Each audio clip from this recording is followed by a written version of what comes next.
Alrighty, welcome everybody to this episode of War Commander Unshackled, entitled "What's Under Your Kixmas Tree?" With me today, it's a small panel of just me and the great Dutch. Yes. It's somewhat of an impromptu Saturday show. I honestly almost forgot to make it because my own real life issues got in the way today, and I literally forgot to even start an episode. But we're here anyway for you and the few that are out there going to watch the show today and throughout the rest of the week and repeat. Tonight's episode is pretty much just spitballing. Our Saturday shows are just conversational, informational, and hopefully fun. But with just me and Dutch here, it might not be a long episode. So I'll let Dutch, if he has any topics or anything he wants to talk about, the floor is yours. If not, then I guess we'll just jump into a topic that I have. No. I don't really have a topic right now. Yeah. Well. Actually, one thing that I want to bring up is I cannot see where I'm ended in the invasion. I don't know if anybody else has that issue. Because when this evening I had a Christmas party. Before I left to go to the Christmas party, I was on the night somewhere in the 90 place. And now I came back and I wanted to check out where I'm ended, but no, I couldn't see where I was ended. It's always when I'm opening the leaderboard, I'm getting DC, stuck. So it's making me really crazy, really, really crazy. Well, you're not alone. I don't even have the invasion pop up anymore, as most people don't. In the leaderboard section, again, I can click on it, I can find the ranks and stuff, but it doesn't have my position at all either. So it's again, the leaderboard system as a whole is still corrupt and broken, and kix3 is still working on the replacement for it. So eventually, it will be completely replaced with a brand new leaderboard. So you're not alone. It does suck that once the event goes down and they start to calculate and grab all the information, we as players basically, well, I won't even say once it goes down, even during the actual event, we as players lose our position. I mean, this happened with the Warpath where you lost who had what ranking and trying to go around for the attack logs and things to find out who took what amount of honors off you or what have you. But that information, it gets lost during the events, and like you say, you can't find your position now that the event's over with, the invasion event's over with. You can't see where you actually finished. Yeah. It's one of those things. It's one of those things right now. Unfortunately, it's too little too late for you and myself, but you have to either write down pad and pen or take a screenshot of your final, your last round that you've done or whatever ranks at your quickest round. It'll show up in the pop-up before the event timer ends, and then hold that to kind of scroll through and hopefully find a rough average as to where you land. No, well, I know what my time was, but all right. Well, what was your finish time? What was your quickest time? 10 minutes and 21 seconds. 10:20. Well, I will tell you, you are somewhere in the top 100. When I was going through my to my Christmas party, when I logged off, I was at 92 place. You said 10:20? 10 minutes, 21 seconds. All right, you're outside of the 100. You're between 100 and 200. Yeah. Because the top 100 is at 10 minutes and 11. Number 155 154 is 10 minutes 36. That's 102 is 10 minutes and 12. So you're somewhere between, because it jumps from 102 on the leaderboard to 154. You're somewhere between that parameter. So I would say you're in the top. You're between 102 and maybe 130. No, well, if I'm not in the top 100, then I'm no, you don't get that prize. So then I'm in the top 300. So that means Yes. I will get 15 tokens.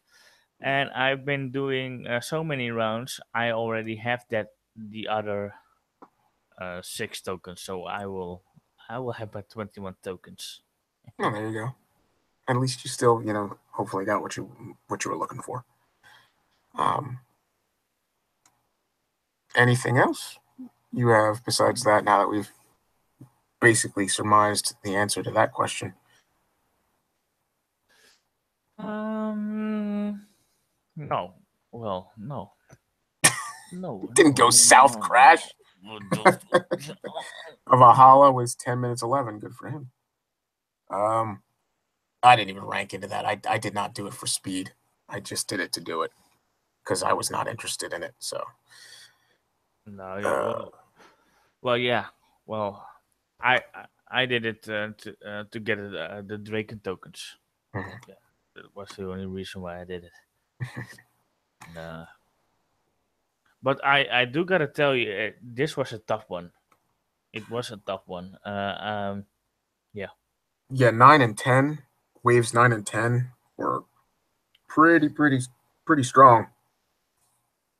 I did them all perfectly, all in one try. But 9. To be honest, wave 9 for me was the most difficult. Wave 9, I did. It took the longest time for me. 10 was easier. Wave 10 was easier than 9. And my trick is Purifier Adra and let them crossing the whole field to distract all the longhorns, and then with your technicals throughout the back, and then kill them all.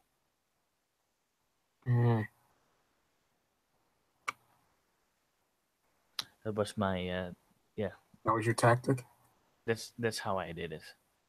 That's good. My well, segueing off of Invasion, my big thing, and thus the title for this episode, is our 12 days of Kixmas. Now, did you receive both your 12th and your 11th day prize? Yeah. Well, I got the medal. 12K medals on your 12th day of Christmas, yes. That was the first, and after that, they gave the detonators, Mm-hmm. and I collect them, and I threw them away right away because I already got the amount of detonators that I want. After that, I didn't receive the prize after that yet. Neither have I. Now, and that's kind of why I brought it up. I'm not the only one who's not seen the pop-up for the 10th day, which would be today.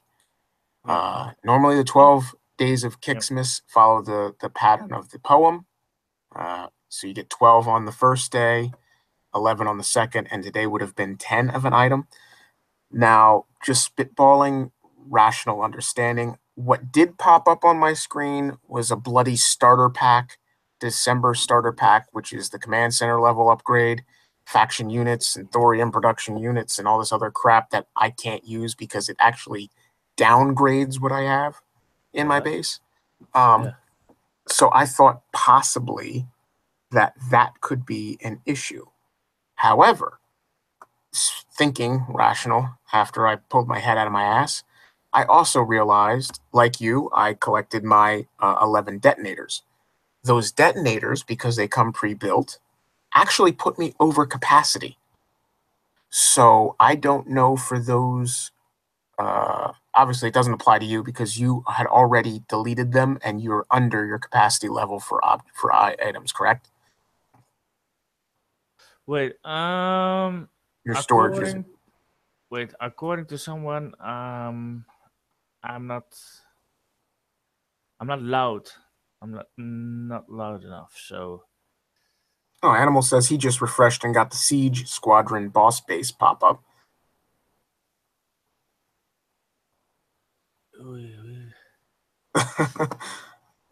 Well, anyway, my point being, if it was over capacity as I was, I wasn't aware if that negated the ability for the pop-up to occur, because obviously I would not be able to build 10 units of whatever if it is actually a ground unit and would go into that same slot, because I'm already at capacity or over capacity. So I deleted all the stuff and made space, and then have been refreshing occasionally.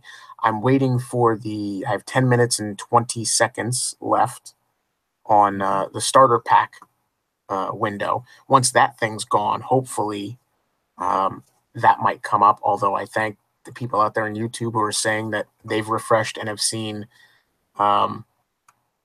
rammed up in the armory, have seen other pop-ups like the Siege Squadron pop-up. So hopefully that's it. Otherwise, I'm going to go on the thing that most people are saying, and this is across the swath of the community, is that people just aren't seeing it. It's not just me. It's not just you. It's the majority of people aren't getting it, or nobody's getting it. I, in fact, haven't come across anybody yet who says that they collected 10 of anything today, which I'm hoping that I just think they bring out each day a price. So we had last night we had a prize, the detonators. So I think tomorrow they give us another prize. Well, no, but see, that's the thing. Today is the 16th of December, which is the 10th day. Welcome, David the douche. Hello. Hello, so respectably, they have to give us the prize today. Technically before midnight. It should have been, theoretically, it should have been at 1 p.m. because that's when the first ones basically would have dropped 1 p.m. Eastern my time, which is the kix start time for their shit, as they did yesterday at the same thing. And today it should have been the same thing. And then tomorrow would have been our 9th prize, which would be 9 of something else. Shit. But even you didn't. I ain't got shit. I got the 11. I got the 11 detonators, which I immediately scrapped because I was over cap, being a stupid ass I am.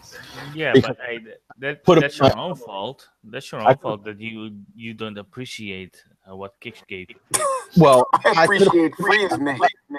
Yeah, I could have put them in my armory, but I was like 4 o'clock in the morning my time, and I got it, and I'm like, oh fuck, I'm over cap. Okay, scrap. So anyway, but I think it's a good suggestion that they give you or give all the players a Christmas gift, and they did it last year too. I remember they did it last year. So yeah, I like it. It's not the price that I wanted, that I needed, but a lot of people appreciate what they give, and I like it for them. I ain't even got the splash screen for the Siege Squadron yet either. So yeah, that hasn't come up for me either. But like I said, anyway, with that being said, anyway. What was your take, since now you've dropped in? What was your take on the invasion? I know you already pretty much gave your spout on it last time, but how did you end up finishing? What'd you come up with? I don't even know where I finished, to be quite honest. I'll find out here in a second. But yeah, wave 9 and 10 was a pain in the ass, but I completed it. I think I got like 18, 19 minutes, somewhere around there. Yeah, I got like just over 20. Yeah, I don't. It's not about for me, it's not about the completion time. It's about just completing it. The invasion. Yes. I did enjoy it a little bit, to be quite honest. The thing I don't enjoy is having to repair my tunes, But I mean, that is what it is. kix took away Onslaught because it gave us that little advantage of instantly repairing our platoon. Well, see, it's the catch-22. Do you prefer attrition rules where they die off and don't repair? Or would you rather them to come back every wave at full strength, but you get your instant heal?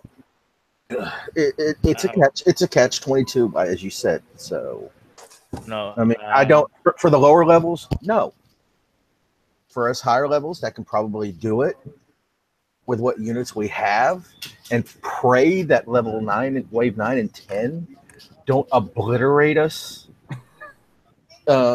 Yes. I would love the old Onslaught style because our units are instant healed.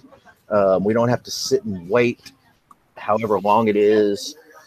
But as I said, for the lowers, it doesn't help them at all.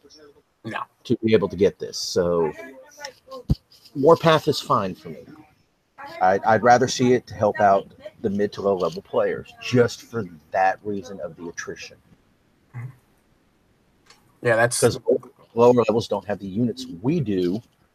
Well, some of them do, some of them actually were able to do whatever it is and get, have 20 phalanx or 80 freaking technicals or whatever and be able to do this Onslaught. For those that still did it or whatnot, fire kills these thorium-infused fuckers like it's nobody's business. Yeah, but in waves 8, 9, and 10, specifically 10, it was so many units coming at you. And I'll be honest, I found the technicals to be a disadvantage of sorts because they're slow moving. It was almost like the phalanx shined because they could move just a little bit quicker and they could distract and direct and bunch up the units for me a little bit better, at least in my technique. To let my base units or my base, turrets do the damage and get rid of a lot of the units, especially my rail guns. But wave 10, it wasn't the hardest one. What I did with wave 10, I put an Adra and a Purifier, a little distance between them, all the way up to the right top corner, and I put in the rest of the tune that I could put in technicals and a couple phalanxes. You also could put in all of technicals if you want, and I put them. What time should I say? At 5 o'clock on the edge. So I start the wave, and when I can get the control, I click the Ardra and the Purifier on the top left, and I order them to go straight to the other side of the screen. While they were running to that, they would distract all the Longhorns, all the tanks, everything. So what you do then is you take control of all the phalanxes and the technicals, and then you drive behind them. If you can, that I did the last round, I put in the Jericho and then use the rapid fire. And then while everything is concentrated fire on the Purifier and the Yadra, you drive around the back with your phalanxes and your technicals, and they will kill everything. Easy as it is. Yeah, I used Ardra in Wave 10 myself, which was absolutely a great benefit. So, yeah. Now, I've been here for about 10 minutes. I know, but I'm trying to ignore you because you're not fucking here as far as I'm concerned. You are on hiatus. You said to us we couldn't talk with you unless we were dying or something. The Immortals' work is never done. Okay. Shit. Oh, sorry. I had frog in my throat. Damn. Fuck you, David. Oh. Segueing, as I do so fucking smooth. What should I say? Numpty. No, to add on, to tack on to the end of what you just said, I'm not doing Invasion. Invasion sucks. Fuck you. No, it's Invasion's over with, so fuck off. Yeah, fuck you too. I didn't do it. You're a dime late. I blatantly refused. I refused. I don't blame you. Waves 1 through 7 was actually very, very doable. Well, wave 1 through 6 was doable for pretty much all levels in the scope of who's going to play on a day-to-day. Once you got to 7, 8, 9, and 10, it was for the stronger players by far. 9 and 10, specifically 9, was tough. 10 was just tough because of the volume, not so much the units that came at you, because they were all easily distracted and most of them stunned and all. But for me, I think the most difficult was 9, not because it was the most difficult, but it took me the most time. Yeah. Did you see, just real quick, who here used mostly their base defenses versus the units in their defense platoon? What was more valuable to you in this event? Was it your base guns that did most of the damage and you just kind of distracted with your base units, or did you kill everything before you even got to your base? For me, it was both, actually. For me, what I did up until wave 7. I'm just asking. Oh crap! We're at a hill. Yes, I'm gonna worm my way into that, which is why I went on this path of continue. No, well, God damn it! I'm trying to do a fucking show here. What I did up until welcome wave to 7, my world, motherfucker. Doc, shut up. Oh, sorry. All right, excuse me. Hey, oh, you shut up now, Dutch. Please. Damn it! Can I talk? Where did Pascal go? Right. Come back, Pascal. Pascal, come back. What I did up until wave 7, I just put my bunkers on the edge, and then backed up with the purifier, so the purifier would distract all the fire of the militias and the howlers and everything, and then with technicals or phalanxes, just to weed out everything around it. And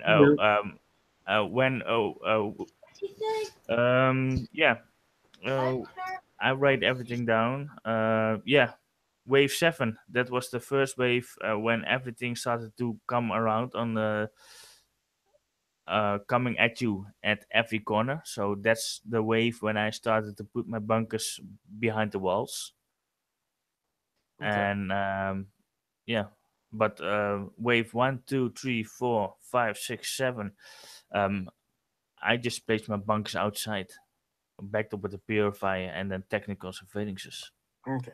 The reason I asked this, as this whole intellectually designed fucking segue and the way I was trying to smoothly go into this was knowing the difference and seeing these units come at your base and seeing how certain turrets were reacting to them come in, and the preview server that went on simultaneously, and who here on the panel actually had the ability to jump into the preview and test and look at the redesign, rebalance of I did not get a chance to get into preview, but I have gone and compared some of the stats and some of the notes that kix have put out compared to what they put out in the preview, compared to the concurrent game.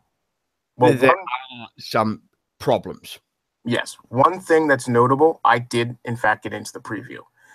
They gave you 10,000 gold. I went around, I did, general changes and tests.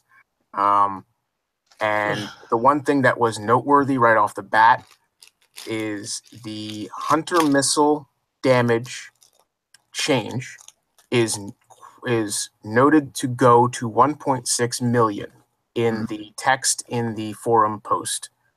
However, in preview at max level, it was only giving us 901,000 something. Now, is that damage per second or damage per shot? That's something that's always, because kix they don't say. Damage per shot has been increased from 37 to 400 to 150 to 1.6 million. Now, damage per shot at 1.6 million is correct. Would be the 900. Damage per second, it would be the 900 because it's firing every 1 second. Okay. You can see that if you click on the specific turret head in your defense lab. Although that now actually doesn't make sense because it would be 1.6 million damage per second. That's what I'm. It's the same. What the fuck? That's I want to say. I want to say one more thing. I want to say one more thing because last show, you guys were telling that you cannot repeat or restart your invasion during midway the invasion. No. Actually, No, that was corrected a little later on. There was some debate. You can you can restart invasion at any point during the track. However, you won't gain the prize until you hit level 10, complete it, and then restart and go through it again. So you could do level 1 through 5, restart, but before you get prize on level 6, you'd have to go 1 through 5 and get nothing to get level 6. Yes, that's correct. Yes, that's correct. I don't know if that counts for the perfection, though. If you, that's one thing I do not know. If you did wave 1 and 2, you collect your prizes on 1 and 2, and then you restart. The next round, you won't gain the prize of the 1 and 2. But if you did wave 3, okay, this is Dr. Phil's question. If you, and I'll use your example, I do waves 1 and 2, I collect my prizes, I reset. I do wave 1, I get no prize. I do wave 2, I get no prize. I do wave 3, and I do it flawlessly. 1 shot, done. Do I get my prize and the perfection medals bonus? If you do wave 3, yes. Okay. Because it's that I think was your question. Restarting the track at wave 3 at that point. Okay. However, if you perfect waves 1 and 2, no. The perfection thing is a little bit dodgy because it doesn't have the same applied rules, to my knowledge, as the components themselves, because you are still perfecting the wave. Now, kix being kix, it's probably going to fall under the same rules as you won't get it until you restart invasion, blah, blah, blah, and that's entirely speculative. I could be right, I could be wrong. Who knows? Evening. Hello, Anton. Hello, guys. Sorry I'm late there. It's okay. That's okay, brother. You're late. Dutch is drunk. I'm exhausted.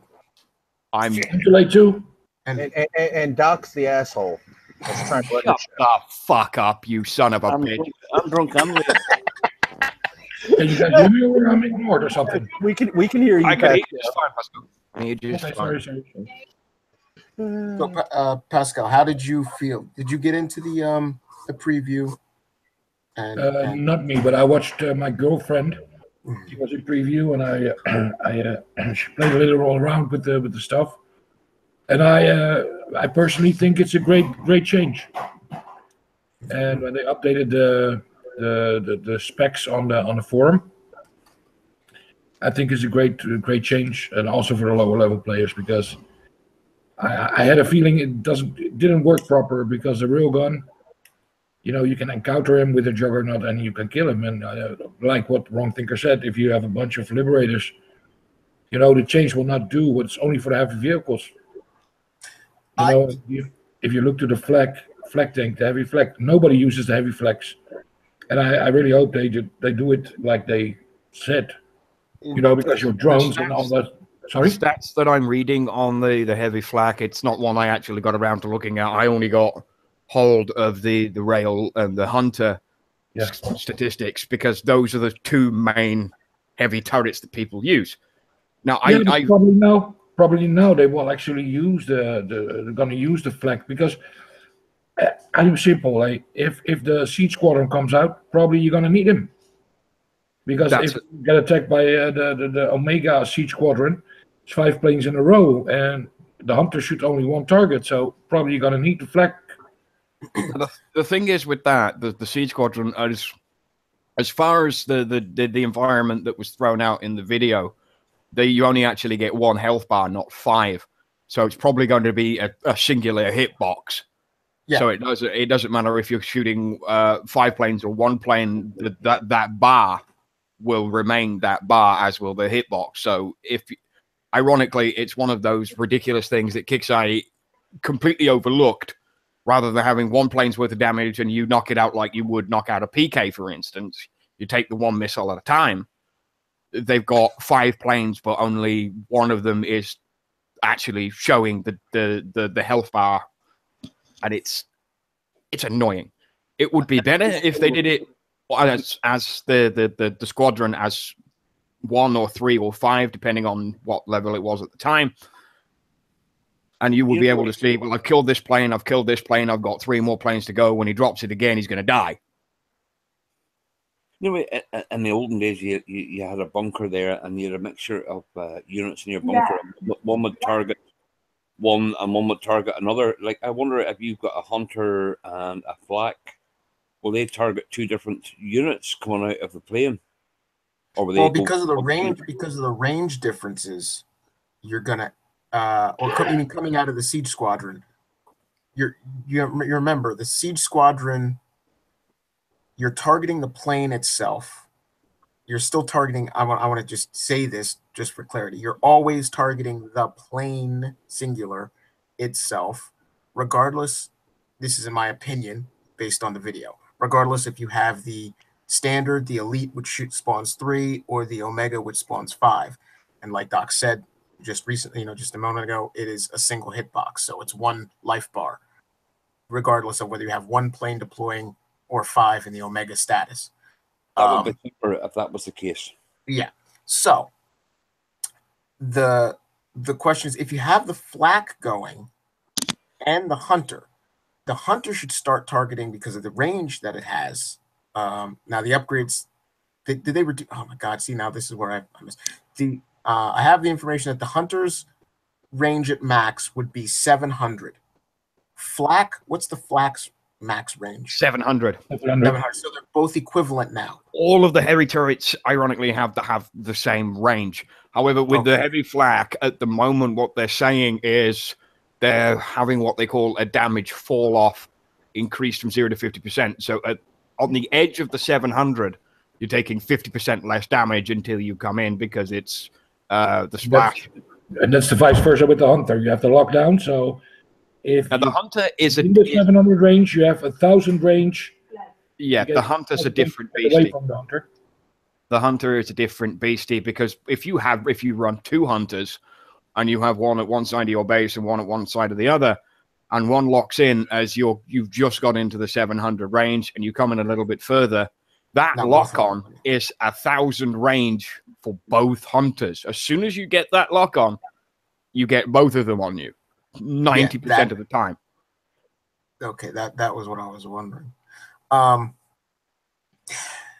Yeah, see, it's going to be, until you actually have it to really see firsthand, numbers are numbers to me, but I don't, you can tell I'm not the one in this game that follows the mathematics and the numbers. I am.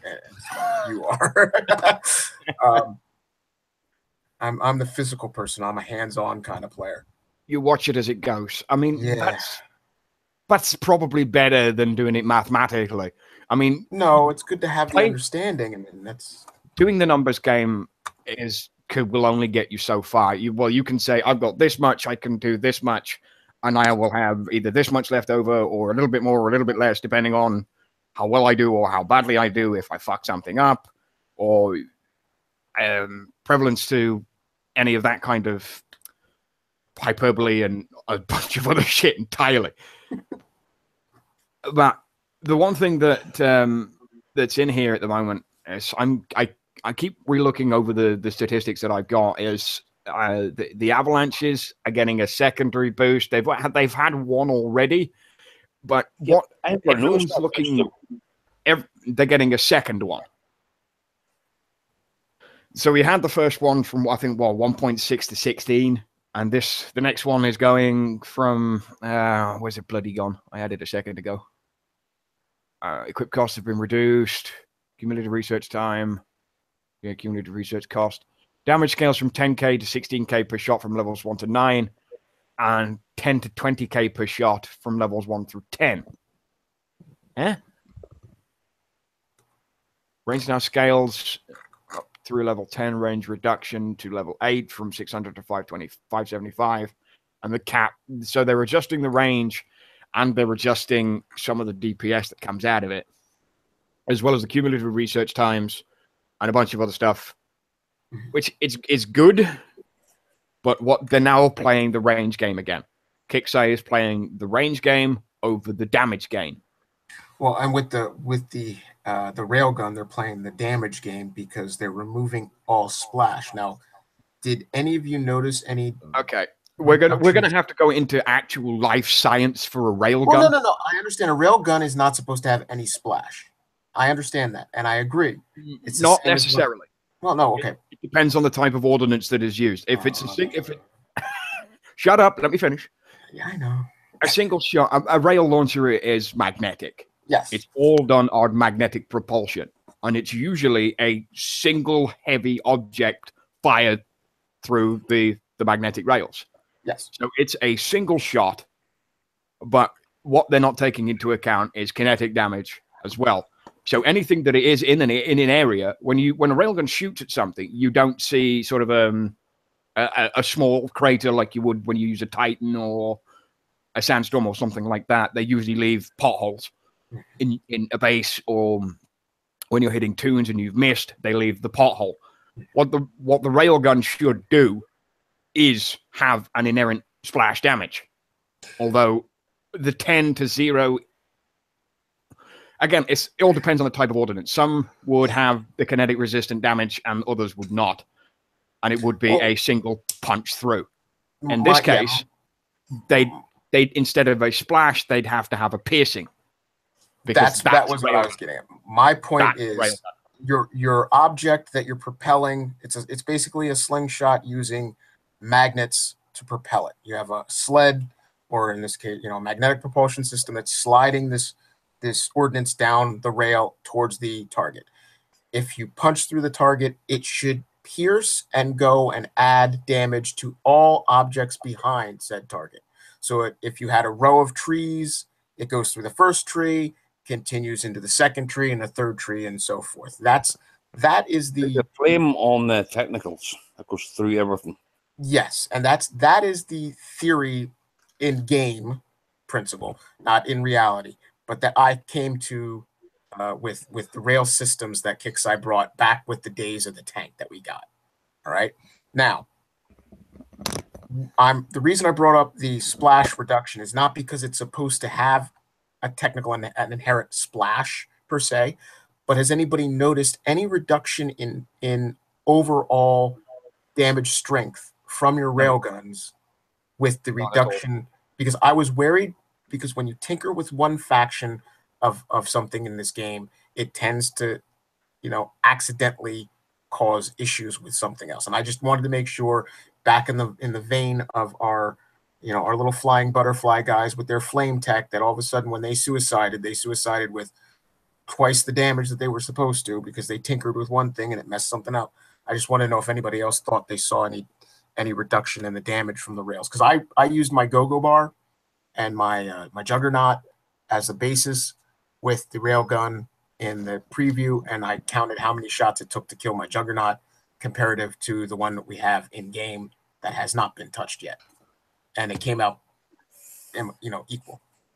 Yeah, Tombstone has just brought up from a couple of events ago that kix3 did have the purifier with the piercing shot. The community hated it because we were on the receiving end. Yeah. Now, if we were on the offensive end of that, I think it would be much, much better.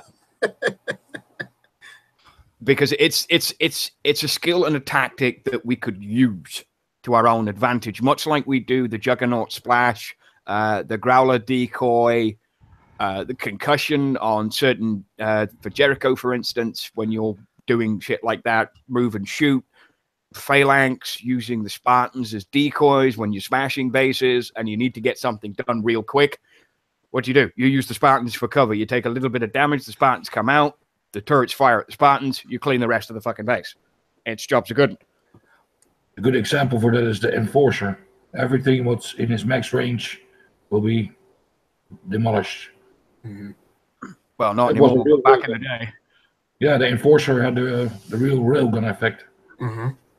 The piercing shot, which is exactly what it should be. That's correct. And I'm quite sure kix will turn around and listen to the show if they haven't buggered off for Christmas break and all got far too wasted. But I'm sure somebody will hear this and either say, yes, that's a good idea, or no, what the fuck is Phil thinking about? Because usually when I can't get into preview, it's loading to 91%. And it's well, we're not letting fucking Phil in this one. Go fuck yourself. Well, the one thing about the preview server, and it was noted, if you go to log in, remain your mouse cursor over top of the logo for kix so that it'll actually work, because for some reason that seems to be the requirement to actually get it to go past the 80 or 90% and actually load the preview server. If you take your mouse cursor off... That sounds like a little bit of superstition. No, that's what was put into text by kix as a help for people trying to get in. And if anybody did get in, make sure that you fill out that report and note anything that is... I swear to God, I don't make this shit up. I'm not that smart. I got to see if I can find this in writing. I'm not that stupid. It literally was on known issue. Logging into preview will only work when you leave your mouse cursor in the War Commander window. If you move your cursor outside the window, the loading screen will run indefinitely. You may experience RBEs during the loading screen as well. We recommend refreshing and leaving your cursor on the loading screen. Big blue CM Bernie text.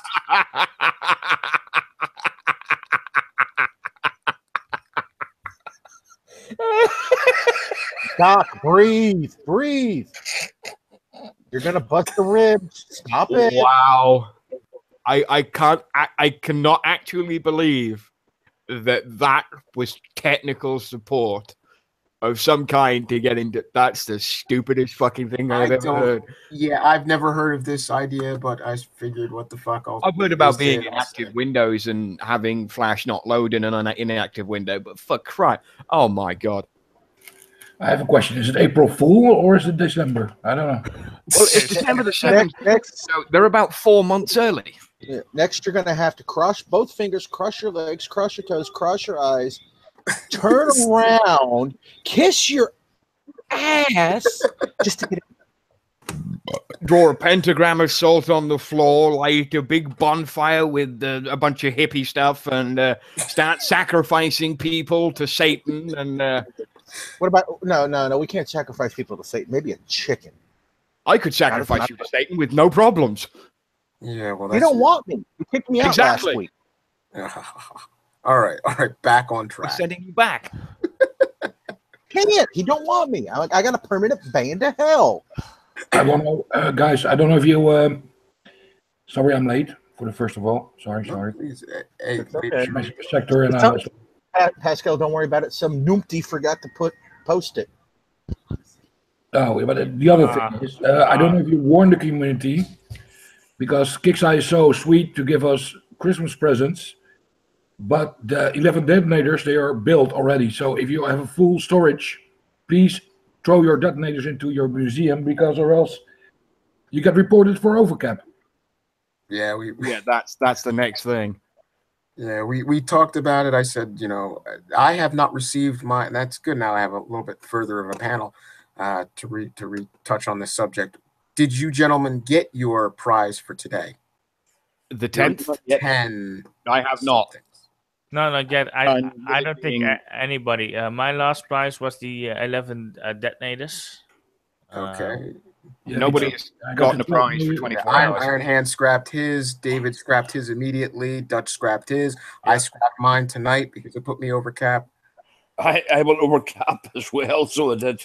Goes on. Oh, here we go. I wasn't over cap, but I already got 10 detonators, and that's the only 10 I need. So the 11 I got from the Christmas thing, they were just too much, so I throw them away. Well, If I hear one more fucking person say they got 20,000 medals instead of 12,000 medals, I will slap you. I will find your base, and I will flatten your base, and I don't care how strong you are in this game. My pockets are deep enough to do it. I will turn up at your house on Christmas Eve. I will and I'm looking at you. present. I will take them outside. I will put them on a big bonfire and then send you pictures. Venom. Yes. Venom, I got 20k medals. Shut the fuck up. You're getting no Christmas presents. Come, But it's come, not 20 days of Christmas though. come to my base. Now see, no little GC, he's got it. He got 21k medals. I can got do that. 350, so fuck you. So, Venom, do you come now to my base? Hell, do it live. Yeah. I'm not locked into the game. I'm on my laptop. I'm not fucking running this hangout and then losing my ass in one day. 173, Dennis. Wait, Wait a minute. Wait, I need to pull in my base defenders first then. No. Leave them in. No. I just pulled them out because of the invasion to repair. If you go to my base, don't dare people, bro. Don't dare people. Don't dare people. King work gladly to jump to you. I'm not even in Wackerman right now. I got so many tabs over. Okay, wait. He's an easy flat. Go get him. No, don't. Not yet. Oh dear. Oh dear. All right, well, King is an easy flat. Well, Shit, I didn't say that out loud. what should occur because of the old poem and song is you should get 12 of something, then 11 of something, then 10, 9, 8, 7, 6, and on the final day, get 1. But people are saying that they're getting 20,000 medals instead of the 12,000. You're being trolled. Yeah, I know I'm being trolled, and it's driving me nuts. So, kudos to all of you. Well, shit happens. What can you do about it? I don't fall for the banana in the tailpipe. Nah, don't use a banana. Use a potato. Wait, I said that out loud. Several potatoes. Fair enough there. I'll just stuff a cherry bomb or a fucking M80 up there. I don't care.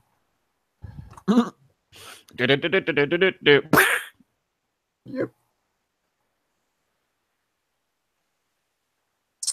All right, dead air's not acceptable. It's proved potato.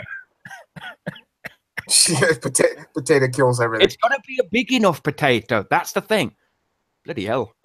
Last time I was on my base, off my shit. No, I got a better one for you, Doc. Take one of those rubber chickens. You cut the back off. No, I hate those rubber chickens. They are the That's devil. why you do it. They're the devil. They are the worst thing since that. What is it? That from one of the last Olympics, that vuvuzela thing. Ugh. Oh yeah. Yeah, I remember that. I like a Detrudo. They were good, so they were. Bollocks. Why do I not have enough roast? I like the rubber chickens that sing in Despacito. I don't know if Yes. You got that. Doc. I hate that inner song. tube. You could take the inner tube, cut it, and stick it over the tailpipe so it sounds like a little rice burner. Dead fish potatoes smell up a carburetor. That guy doesn't learn. Okay, I'm gonna bring somebody up as the fucking wanker of the week at this point. There is a guy who keeps jumping in and out by the name of Wiener Whacker. I know you can all giggle, but every time he fucking hits me, it's like he doesn't learn. He loses his jug, he loses his war rig, he loses his Ardra, he loses his Herald. The guy doesn't learn. Stop hitting my base. My base platoon is 5 hours of repair. Yours is a day and a half. Enjoy, dickhead. Unless he's got it in a PvP plat. We had in 173. The part is about Wiener Wrecker. That's his alt is called Dart Anus. Well, that's Tyrannus, but it's not that far. We had in 173. We had a new alternate base called Bag of Dicks. Oh, that's Right. nice. That's a fine. That guy owes me money. That's not what she said. Hey, he didn't preface it with wait. He didn't preface it with a tag. Eat. No, he said So he doesn't back owe you anything. His name might be /O Dick D. That's old I-K. fashioned. That's Oh, fine. so it's Irish. David's. A bag of dicks. So it's an Bag of Irish dicks. bag of dicks, right? Yeah. No, we have a new Anton. one, guys. Eat a bag of David's. Hey, fuck off! Fuck off! And No, you saw it too, right? The bag of David would come in a really big bag with little tiny things in. Screw you.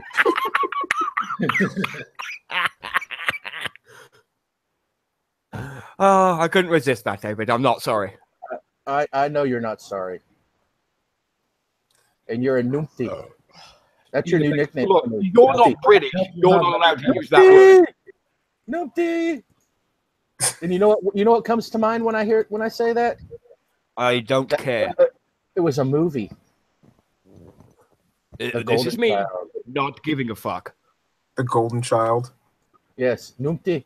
Numpty. You gotta watch it. All right, back on the game. Back on the Eddie game. Murphy. It's gone way, way off. Yeah, well, whatever. Oh, It's look, good. Kick's broken again. It's broken again. No, they have to get fixed before they can break again. Yeah. That's debatable.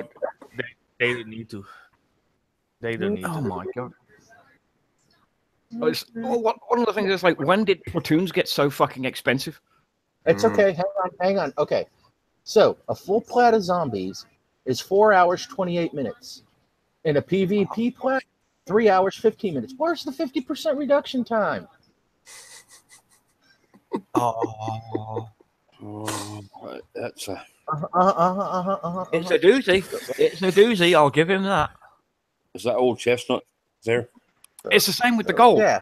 It's the same with the gold at the moment in the PvP I'll platoon. be honest. Second not time correct. is correct. The first time in your normal platoon, it's not 4 hours something. It's supposed to be 8-9 hours. Yeah, it's busted. It's not the PvP tune that's busted. It's the normal. It's the The same. normal ratios are screwed up. It goes back to the days of the old special forces, where the repair time just didn't make any sense. I mean, you could sit the platoon in repair for an hour, and then 15 minutes later, it's done. Because of kix. It took them 6 or 7 months to actually put that right. And when they did, people went berserk. Oh, my special forces aren't doing what they did before, and this and that, and it's not repairing right. It's repairing how it was supposed to repair in the first place. Now, I'm sure that kix will come across to this and say, well, we fucked this up. Oops, my bad. But we just got to wait for them to go do it.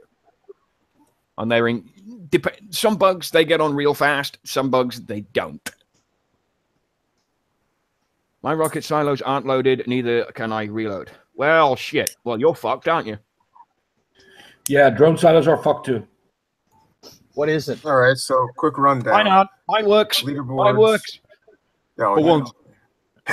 what doesn't matter. You're not playing the game that often, so Yeah.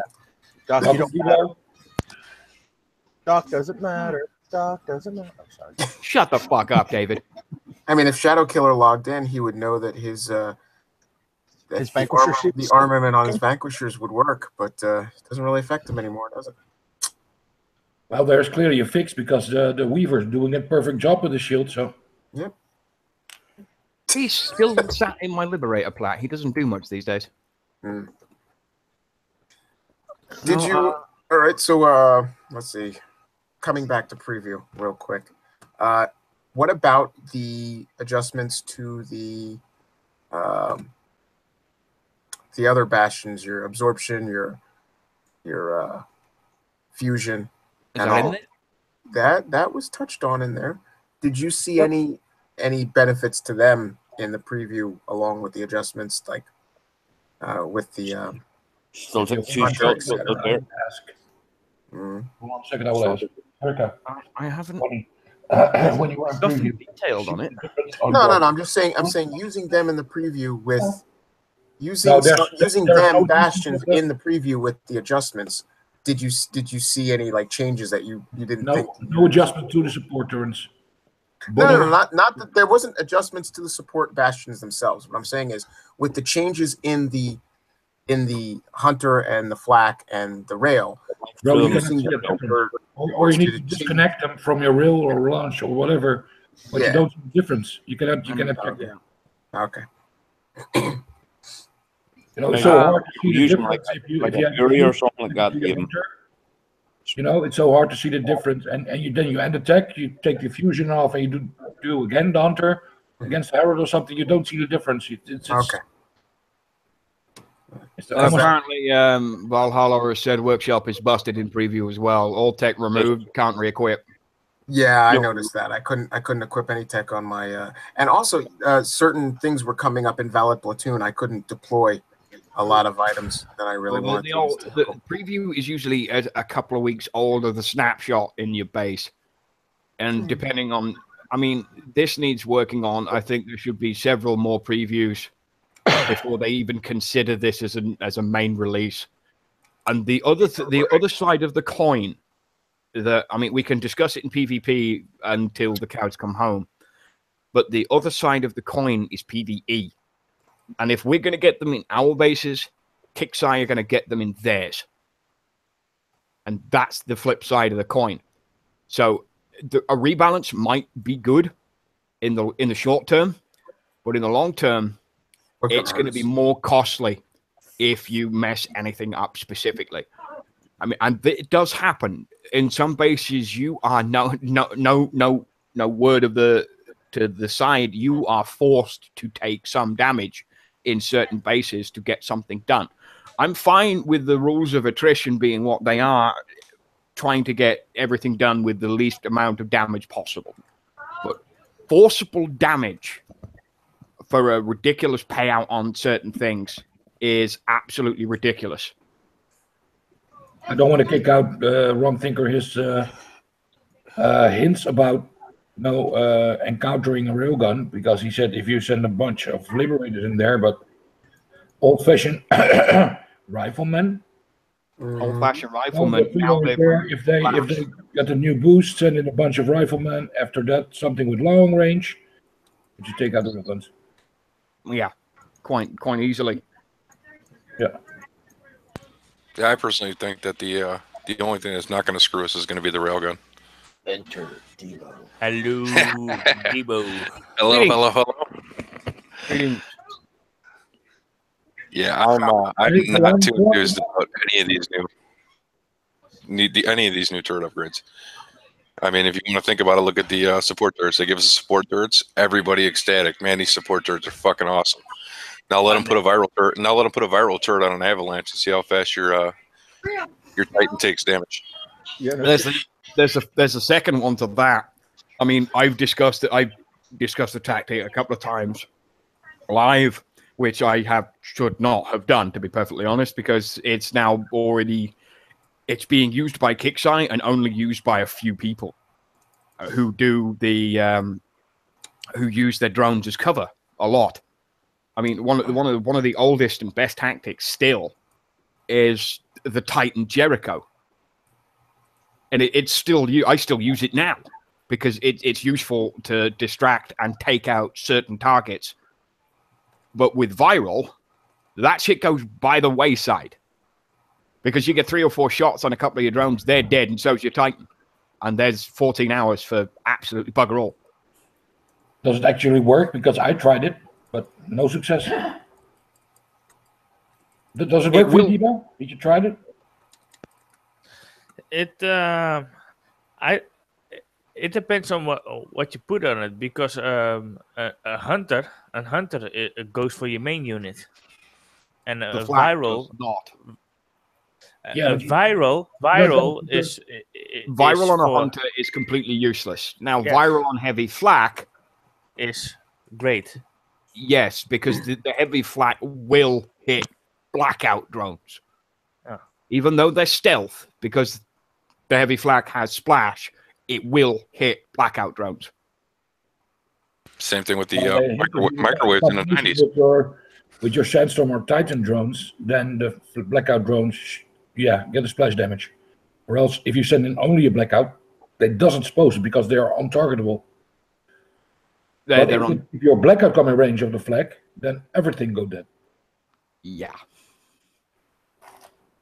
And it depends if you've got, it's usually a cleanup test, but if you've got the heavy flak at the end of the base and it still has viral on it, and you've got Titan and blackout following, and it's hitting the Titan drones, but it's not hitting your Titan itself, but it will hit with the splash and the AoE, it will hit blackout drones. I did saw a couple bases that put the viral support turret on a hunter, and that's a total waste. Yeah, that's a bit dumb. Because I believe it's in the future we're all going to use it. I think like that, but that's me, and I'm not going to tell why. But if you wanna, I don't say the viral is a bad thing. The viral could be a good thing, but if you wanna use the viral, you have to put it on your heavy flak or I think your avalanches, because the viral is meant if you're hitting a drone, it will take damage on your main, and a hunter doesn't shoot at your drones. Yeah, but I see people need more information about support turrets, because I hit many bases a day, and I see that people put viral turrets on their ground platforms and turrets. And if you get a growler, it might work, but the rest is useless. Growler and the spiders. That's about all you're looking at for well, and Inferno if you have the Firefly. Yeah. All what the viral is if that viral supported turret is shooting at a drone, it will take damage to the main unit. So so what ground units, like I said, what ground units in Pascal, besides, like Pascal and I said, besides the Firefly drones for your Inferno, if you have that tech, the spiders with their drones. Funny that you say that. Funny that you say that, because the Inferno, the flyer drones. Oh no! I'm talking. No, the drone is technically an air unit, and it does come out from the Inferno. No, but the viral is about drones. Any drones. It doesn't matter if it's airborne or ground. Yeah, that's why I said the spiders, the Growler with its drone cart, and Firefly, and I'm spitballing here, but also oh fuck's sake, Legion, Pandora, Nixon drones, any of your air units with their drones, the AA, the Legion, any drones. I don't know about the Legion. Yeah, that's why I said, that's why I hesitated. And you can actually retreat the Legion once your duplicates are deployed. Well, see, that's the thing. Well, you can't do it with the other. But if you have it in battle, would it affect it? They're not drones. They're clones. They're clones. Okay, so they run under a different technique. I'll give you that. The only thing to figure that out is to actually test the bloody thing, but nobody uses the goddamn Legion anymore unless it's build up your Legion and send it Pascal. But what Pascal is saying, it makes totally sense. Drones, clones, it's different. It's different, yeah. Like I said, I'll definitely give him that, because that tactic inherently duplicates the Legion however many times. Yeah, it's not really a drone; it's an actual mimic. It's a clone. Itself. It is itself. It's what he says. It's a clone, and the viral is for drones. So it's we'll have to test that at some point, but not today because I don't have a viral and I can't be bothered bringing my Legion out from wherever the hell I put it. It's in there somewhere. I just don't know where I put it. In your storage? Well, the Legion is total absolute anyway, so. Yeah. About I the still only thing use I've it ever in used events. the Legion, occasionally I'll throw it at an Iron Strike 60. Yeah, And use the duplicates, and that's it. I use it in events when I'm afraid that my spawning point is very, very close and I want to put in a ground unit. I'll throw them out to take the initial hits while I'm deploying my ground unit to be able to move it off screen to the right or the left. It is purely just that instantaneous 10 seconds of distraction before they're just all dead. Literally from one side of the map to the other. Yeah, that's it. Which does pretty well. Yeah. When they work, that is. I mean, the last time I tried to deploy my Legion in some particular base, they just stood there for 6 minutes and did nothing. Yeah, there is that too. Or you end up where one takes a shot and one or two actually start to go forward, and the other two are stuck there behind. Like a pair of idiots. Yep. Hey, Venom. Yes. I gotta ask you something. Where the hell did you get that freaking font? Yeah. I'm gonna. Oh my god. I'm gonna put this out there right now. As the lead producer of the show, if you ever put text like that, it got you. It got you on the show again. It got you on the show, didn't it? I will beat your ass so badly you'll get snow for a year. Oh, good. I wanted to see whether or not you would actually pay attention or you would live by your word and take your hiatus and relax and stay away till Wednesday. Yeah. Does he ever live by his word on that? No. He never takes a hiatus. Ever. No. But you know why? I was actually afraid to PM him. Do you know why? Because the Immortal One sees all. The Immortal One knows all. And the Immortal One will be here to stick a foot in your ass whether you like it or not. And on Tuesday, do we get double? Have to pay triple? Is it lubricated or dry? No. It's a size 15 steel toe cat boot. Oh, man. No. Just liquid. That sounds hurtful, man. Yeah, it's supposed to be. A foot in the ass is never supposed to be a good thing. Unless you're a masochist. What about a gerbil? That's a story for another day. From David. You know a guy that can put a little bit more in. Here we go. That's the kind of thing that people charge money for. But that's a story for another day. What, they charge you? No, tomorrow we have the boss bases. Up in the ass? Well, they charge David. Wednesday we have some more information about the Siege Squadron because tomorrow we can try everything we like. Tomorrow is going to be an interesting show for sure. Yes. Are we going to do a show tomorrow? I didn't. I said that out loud, didn't I? Yes. Yeah. I did not think that through. Doc, way to go. Numpty. Well, I'm going to throw Dutch and Venom under the bus for that one. So. Oh, I don't take public transportation. I own a car. So. Are you going to make a special appearance? It's a distinct possibility. That'll be Tree Fitty. There will be a boss base show to expose. The Siege Squadron. We can do something tomorrow, man. If there is a boss base show, it'll be early in the day. Loosely, it will be early in the day. Anywhere, if you're over in the States, it will probably be like anywhere between 9 PST and 11 to 12 PST. I'm trying to work on kickside time so everybody can sort of understand what kind of time. Yeah. If you haven't learned by now, 9 is their standard 1 p.m. Eastern start time. That would be their normal event start time. I thought it was 10. There's a 3-hour gap between Eastern. 3. So it's 10. 10 is 3. Yeah, but it's better to work according to one standard time because PM or whatever and Eastern and Europe.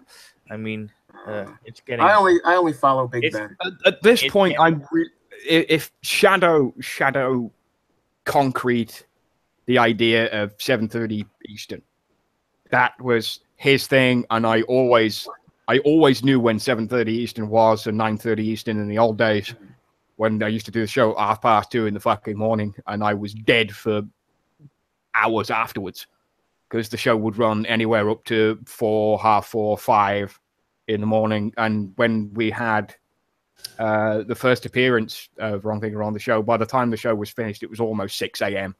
and I was dead on my feet. I mean, doing shows, I mean, it's not as easy as everybody thinks. And I want to just, we can go over the C Squadron in a minute, but I want to highlight this real quick. Running a show is a giant pain in the ass. It really is. It's I'm not going to lie to you. It's a giant pain in the ass. I don't have any notes for particulars on the show for tonight because I didn't plan on actually coming on. I had actually planned to finish watching my film and then go to bed. But fuck it, I'm here, so why the fuck not? But on a Wednesday night, I have a ream of notes that I want, the topics that I want to address, things in the release notes, things that have come up. And I have reams and reams of notes. And everything is prepared because I'm a stickler for OCD. I'm really obsessive about it. It's why I like to have things from point to point to point to point to point to point to point. And Pascal mentioned it to me in the Wednesday night on the pre-show before we went live to break the monotony in the middle. And I jumped all over that idea, and I cannot thank him enough for putting that in there because it gave us a laugh. And that's what we've been missing for a while, I think. I mean, we can have a banter and a laugh in the middle of the show and all that good stuff. That dirty video that he sent? Oh, when we're not talking about that one. No, we're not talking about that one. I mean, I got one in my inbox earlier on. That wasn't great. That was disgusting, man. I almost puked. That's the whole deal of it. You know, but that's not what we're going to do for the show. No. That show would get me banned so fucking fast you wouldn't believe it. It's fun to hear your best friend's gag. It's that's if you can make somebody throw up or put them off food or what, sometimes it's the funniest thing to do. It was disgusting, man. And blame David. I always blame David. It's easier. If I have to take the blame for something, it's usually blame David. Even if it's my fault, I blame David. No, I haven't quite finished it either. I decided to jump on the show before I finish watching my film, so I'll get onto that when I've had enough. Yeah, but it's a great idea, Phil. Just break the show up with some screen sharing, and we do difficult bases. And I hope you make a poll of what I want to see. Dennis already start doing it about base designs. So I think what I may do is we still didn't do the show about the base design, and we already said we were doing about it. Yeah, but I want to be honest to you and to the viewers. For me, it's kind of hard because I'm a kind of PvP player. So if people see that my base is under restriction, they come hunt for me. Yeah. I mean, doing something like that is great to do, ironically, under a bubble. So that shit doesn't happen. But you will always get... I know there are people that watch the show that are nothing short of a bunch of dicks. Not a bunch of dicks you can hang out with and dick around with and mess around and have a laugh with and a joke with. No, but there are people out there who will do just nothing short of interrupt and ruin any kind of tips and hints and stuff that someone like Pascal would put out. It's never give away all your secrets. I know, but he wouldn't. But anything that he thinks that people need to know, he'll put out there. Yep. And to lose something like that because one idiot decides, Pascal's not in the bubble and he's redesigning his base and he's live on the show, I might go smash him. Because at that point, his base is in a shambles and he won't have a defense platoon in there. That's usually what happens when you redesign your base. You pull your tunes so you can see everything. If we really want to, we can put him in a bubble, and then he's got so many hours defense.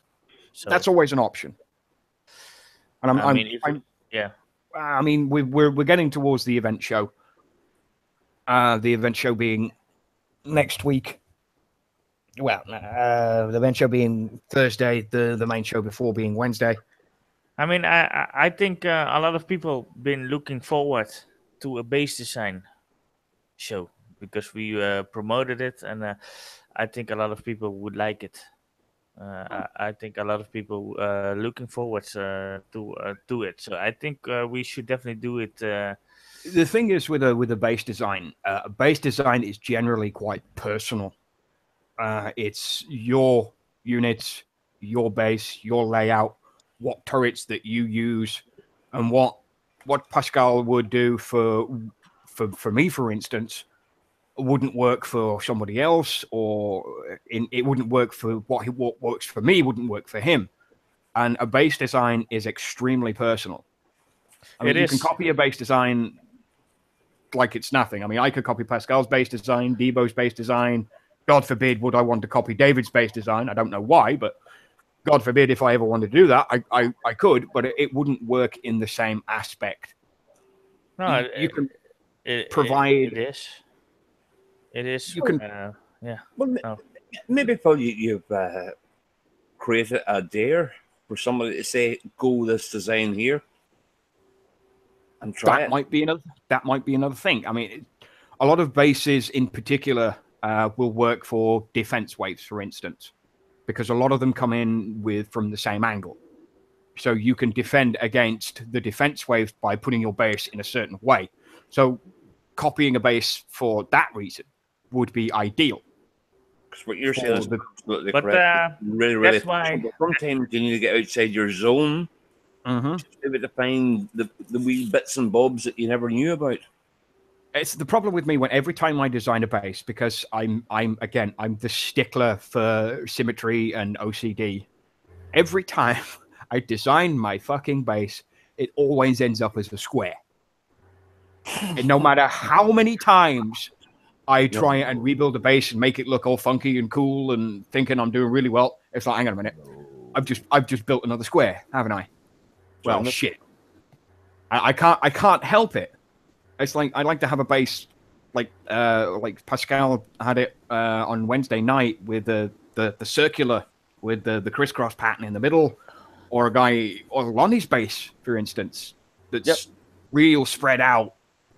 And it's got what I've sat and watched him design bases he spends hours on it, and we've been in Hangouts and he's been screen sharing. It's like you see him just put wall after wall after wall, and he's doing it individually like you would back in the old days. And he's doing it there, and it's like, why can't I do that? Am I that bad at designing a base? Probably, but that's not the point. You're just square, Doc. That's all. Just a minute. Shut up. Well, I know Pascal. He's redesigning his base almost each week. I cannot do that at all. I tell you something. After King's Attack, I changed it already. Yeah, I mean, goddamn. Yeah, no joke. No joke. No. My biggest issue is I'd like to revisit an old design that I really did enjoy and loved. However, with everything that's changed in the game, it's negated by the values of the units that come at me. It just doesn't play out the way it used to. In the old days, the design was flawless. Now it's an easy crack, especially with things like, the Siege Squadron coming out. If I was to design it the way I had, I guarantee one pass would have so much in there, my guns would turn in on the base and allow easy access for somebody outside to bring in a ground unit, and everything would be distracted. So I mean, I can think rationally ahead and see that although the design that I like, it doesn't function anymore because of Juggernaut or because of the new Siege Squadron or because of the Omega Phantom or what have you. It just that's another question for you there, Venom. There, what's your now is your nemesis in this game here now? All of them. I'm a weak ass player. No, seriously, mine is a war rig now at the minute. Yeah, I haven't had too much problem with war rig, but I haven't been attacked by them that much. War rig, I make a war rig there. Yeah. Killed my technicals just like mad. I'm still basically attacked by juggernauts, phalanx, technicals, and the O Phantom, O Titan, Sandstorm, or O Phantom, O Titan. You know, that kind of. Phantom is just one swipe and it's gone. You know what I mean? It's You know what? I'm just saying what comes at my base. I'd have to re-examine the attack log with that Wiener Whacker guy just to find out what he's actually using, and just go via the play-by-play and actually have a look at what he's been doing. Because every time I've gone into the log and I read the units that I've killed, it's like, yeah, I've Warrig, Jug, Herald, Adre, you know, all that good stuff. But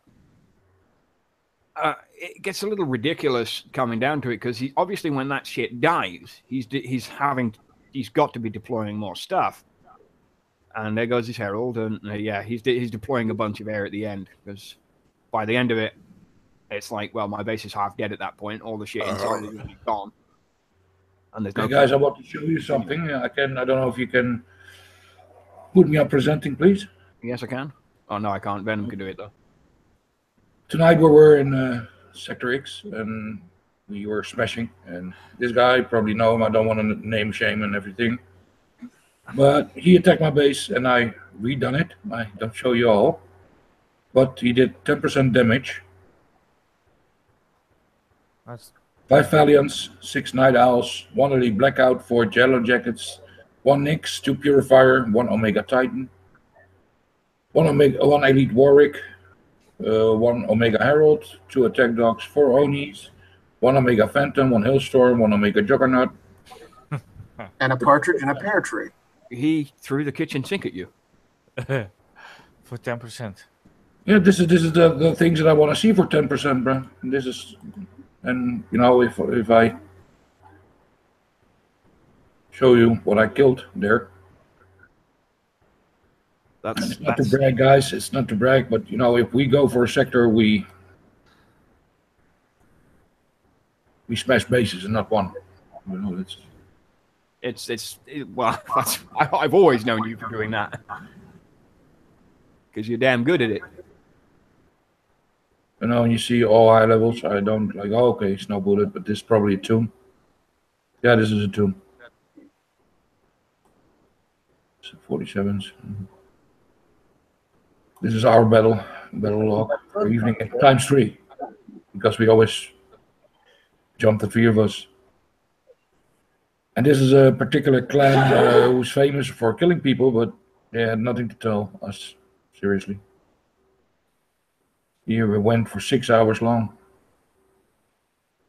That's pretty damn good. And that speaks to the one good thing about the event we just got over, the PvP event. I'm not a constant PvP player, not by a long shot. But when they have these events, I enjoy jumping out, going around, hitting random people, random places, going into sectors that are well defended with a close-knit clan, or going into a sector that's completely broken and fractured and they can't defend themselves. And in the ones that are fractured and really get hammered easily, especially by a player like myself with limited skill, I like to tell them, look, you guys need to get together. You guys should start to organize, come up with a structure in which you can alert people as to who's doing what, teach players to lock into a unit or a platoon or a base and hold the players so they can't just jump the fuck back out. It's not always just about me going in and getting the points. It's also about, sharing the knowledge so that they learn from mistakes. We learn every day. Yeah. And I tell you something, today I learned something too about a certain unit.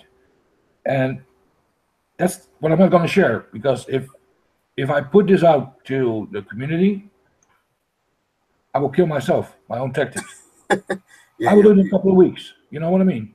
Bite your own tongue. Yeah. You know, everywhere eventually people will learn what it is. But you have such a list of killings in one night.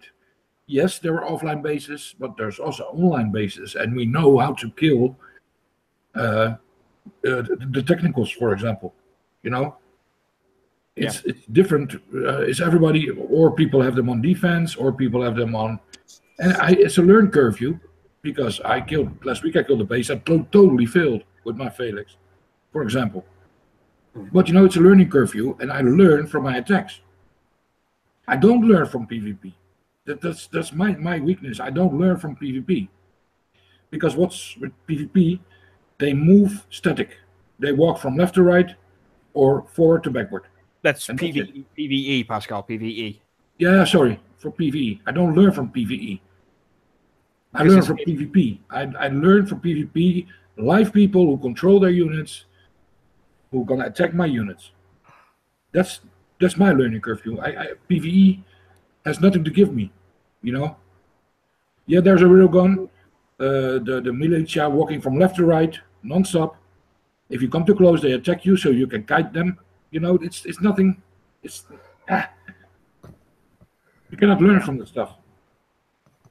It's limited at best. You can gain some semblance from hitting the NPC, PvE, or kix bases, or whatever you call them. They've got half a dozen different words, but you can only learn. You know what the funny part is, guys?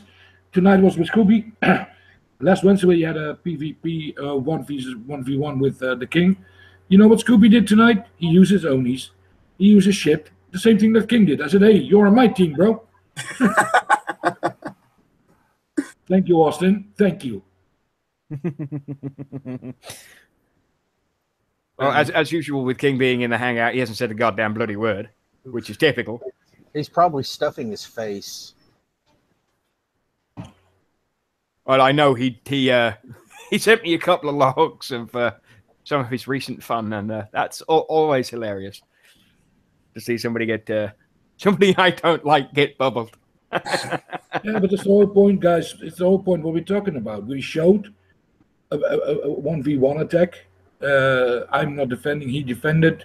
He attacked my base. He had a good attack with lower medium level units. You know, he did with his Onis, he did with his missiles, he nibbled my base apart, and this is how you learn.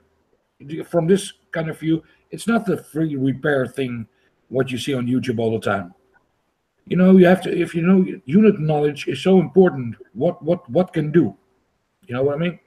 It's Onis are fast units. You know, they cannot outrun the zombie missiles, for example, but you have to find out yourself.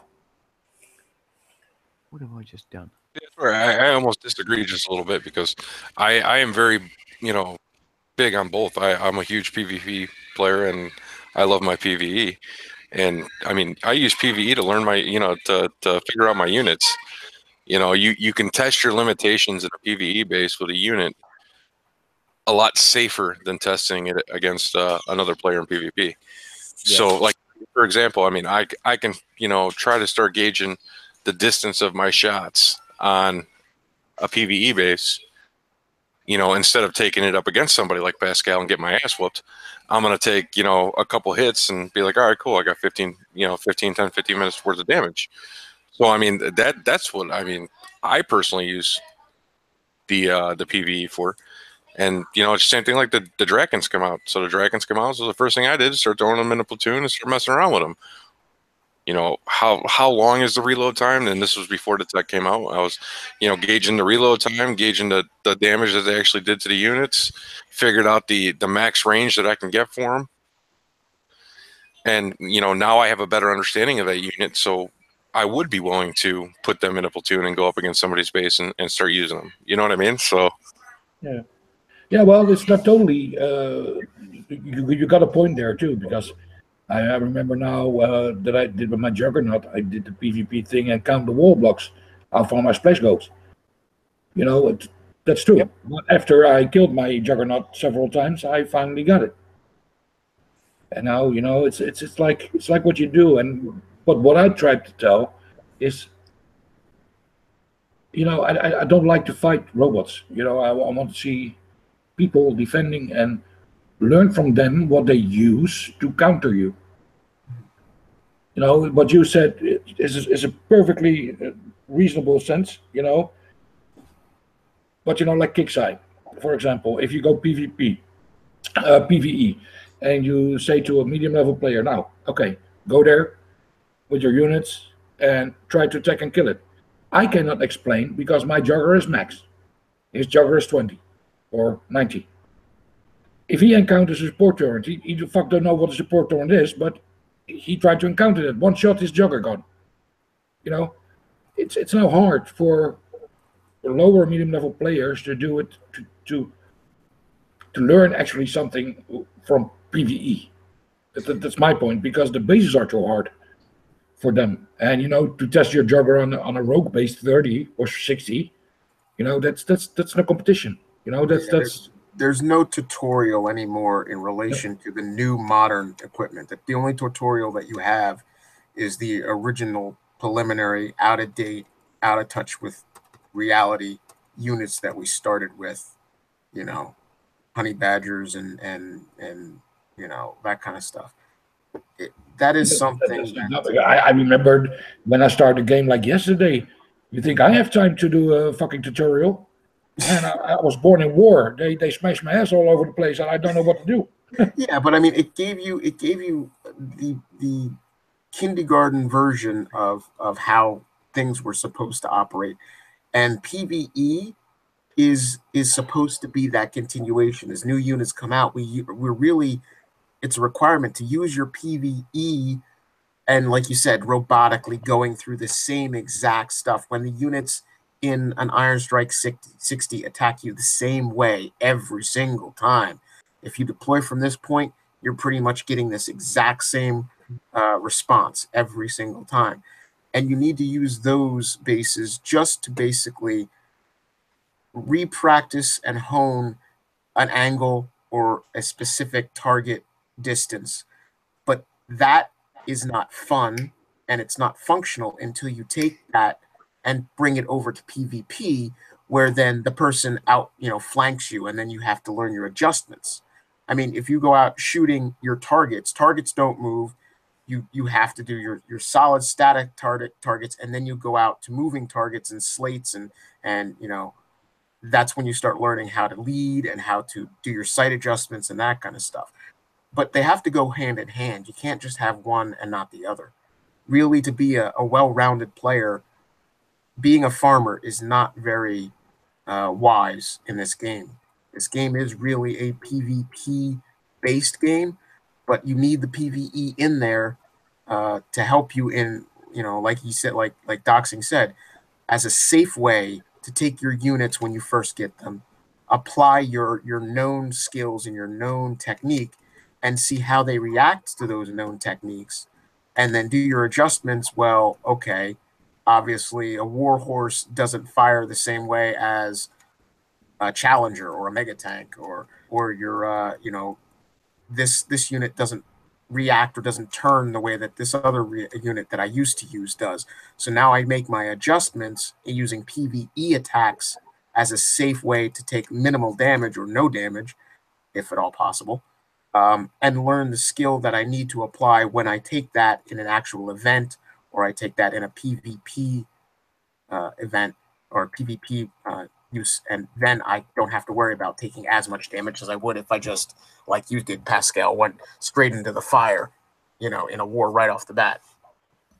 So you got to balance. You got to have both. Yeah, but it's kind of hard too, bro. We can talk easily. That's our point. Debo's got a good point, but go and try to imagine that you're a medium level player, and I'm not talking about the high level metal bases, but take, for example, the 40s or the 45. What's yeah. or 35 or 25 or whatever. You're right. Follow your path. It takes ages. People don't want that. That's why we have the so-called beggars. Can you open me 90? Can you open me this? Because for them it's so long. Mm-hmm. As a PvE player to gain some stuff, and they have the same prices like us do. They get the units almost for free from kix3. That's a, you know, today I saw another screenshot.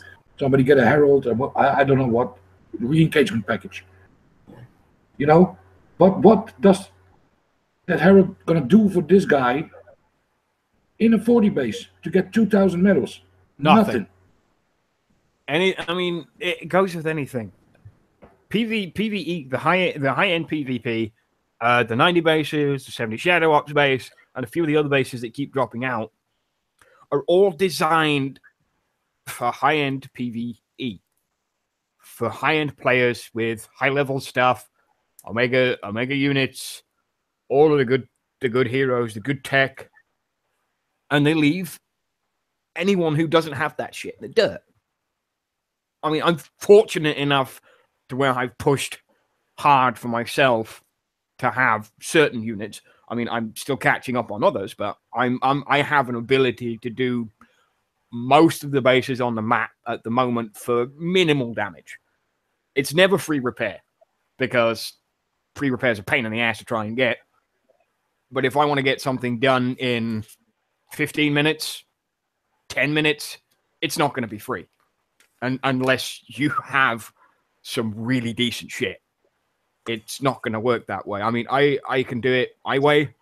I can watch City's videos and watch him do it his way. And then I go see a guy like Max Payne and watch some of his stuff. I can't pronounce his actual name for the love of God, and I don't want to butcher it on air. But he is on City's page, and he does post a lot of good shit on there. He's the owner of WC Tech page. That's where I was going. He's my leader. I am still admin on the WC Tech page, and I support that page wherever I can, because it was one of the first pages that give information about the game, actually, and he show you how to do it with not only him but City too. Even some people hate them and hate his background where he play with. I don't give a flying F. There are enough people out there at the moment ragging on guys who put videos out.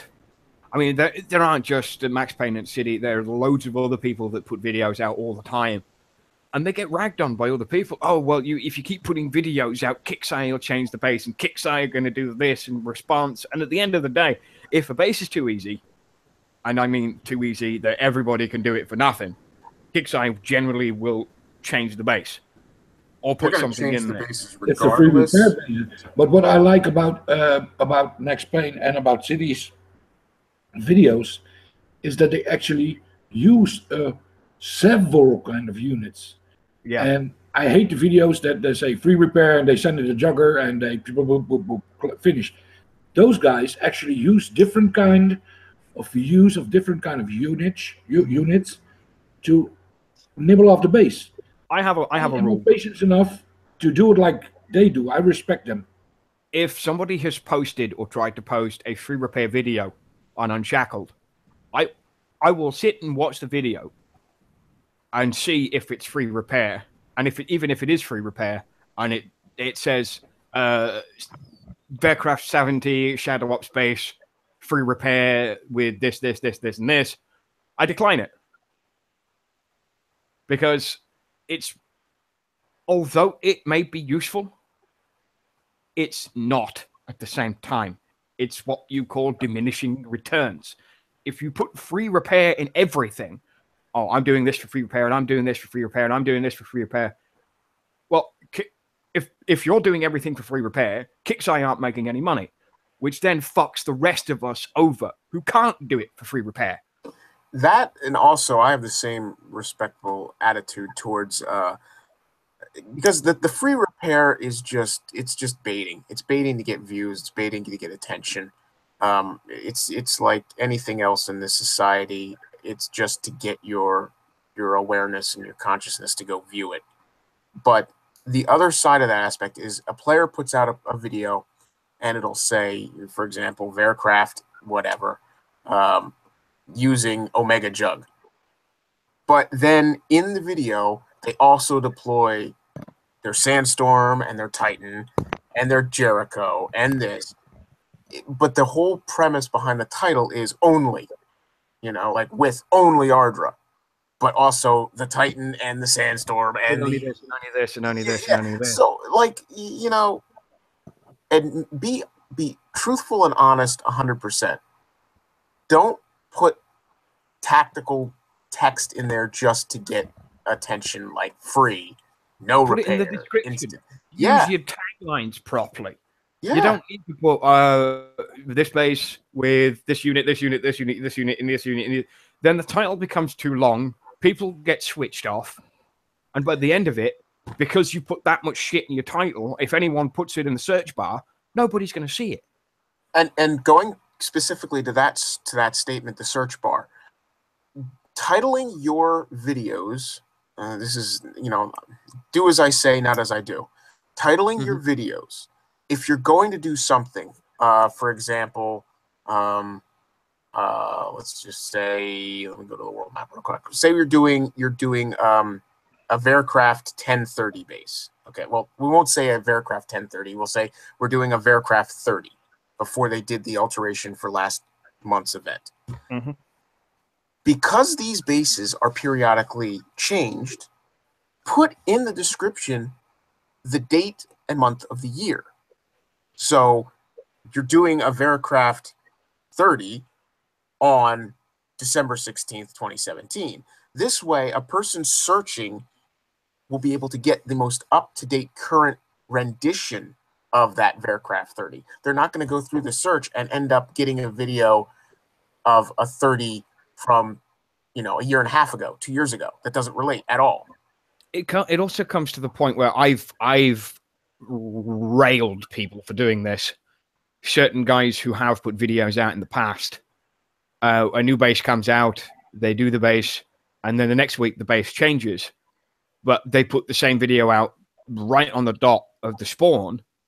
So, well, the base has changed. Why are you still putting the same video out or trying to repost the video that you put out last week when it's not relevant anymore? Self-bumping. They're just trying to get their viewerships up. Usually, yeah, and I hate that. Me too. I've selflessly plugged a couple of things before. You know, I can also solve this to take off the timed bases. You know, to give the lower and medium level players. You don't have, for me, you can level lock them. For example, for me, it's no problem if it's a time-based base. But if a medium level player finally think he's strong enough to do or try a 90, give him the time to do that. Because, you know, the 20 minutes or 25 minutes or whatever, I don't know, an hour, I don't mind. You don't have enough if you want the knowledge and the tutorial for his own to kill that 90, you know. He's usually pressure, and what's he going to do? He's going to ask for help again.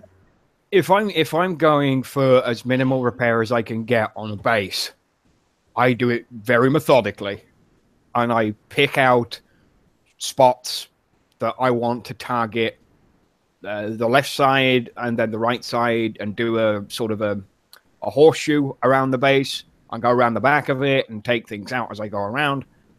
And that base can take me anywhere up to 3, 4, even 5 attacks. And by that time, you're looking at anywhere between 15 to 30 minutes. That's not including loading time, and if you needed to go back into your base and pick another tune out, if you've screwed up somewhere. It doesn't include any of that. The base hitting alone, I mean, if you're grinding out any kind of base, whether it be a tech base or a boss base or metal bases, some of the timers just aren't long enough. Shadow Ops is one of those things that annoyed me for the longest time with that 15-minute time limit. They increased it to 20, but it's just not long enough. If I want to do that base and get as little damage as I possibly can, I'm probably going to need another 10 minutes on top. And the time thing just pisses me off no end. Because then you've got the added incentive to get it done within the time where you're going to fail, as well as having to rush the base either at the start or closer to the end and take more damage than is necessary. It's pointless. Yeah, well, can you show me a 45 and you should show me what's your higher level, 70? You're going to cry because they're almost the same units and almost the same platforms in there. And, you know, if you, it's out of sync because level 20s are bubbled, they are level locked. Then you get the 45s, yeah. Then you get the 70s, but between the 70s and the 45s, there is a huge difference. There's not a huge difference. I mean, it's the same. It's the same. Way back when, 45s used to be one of the things that the medium level guys could actually go and do. I was doing them for the longest time because I couldn't do 70s. Mm-hmm. Way back when they were actually grindable and doable.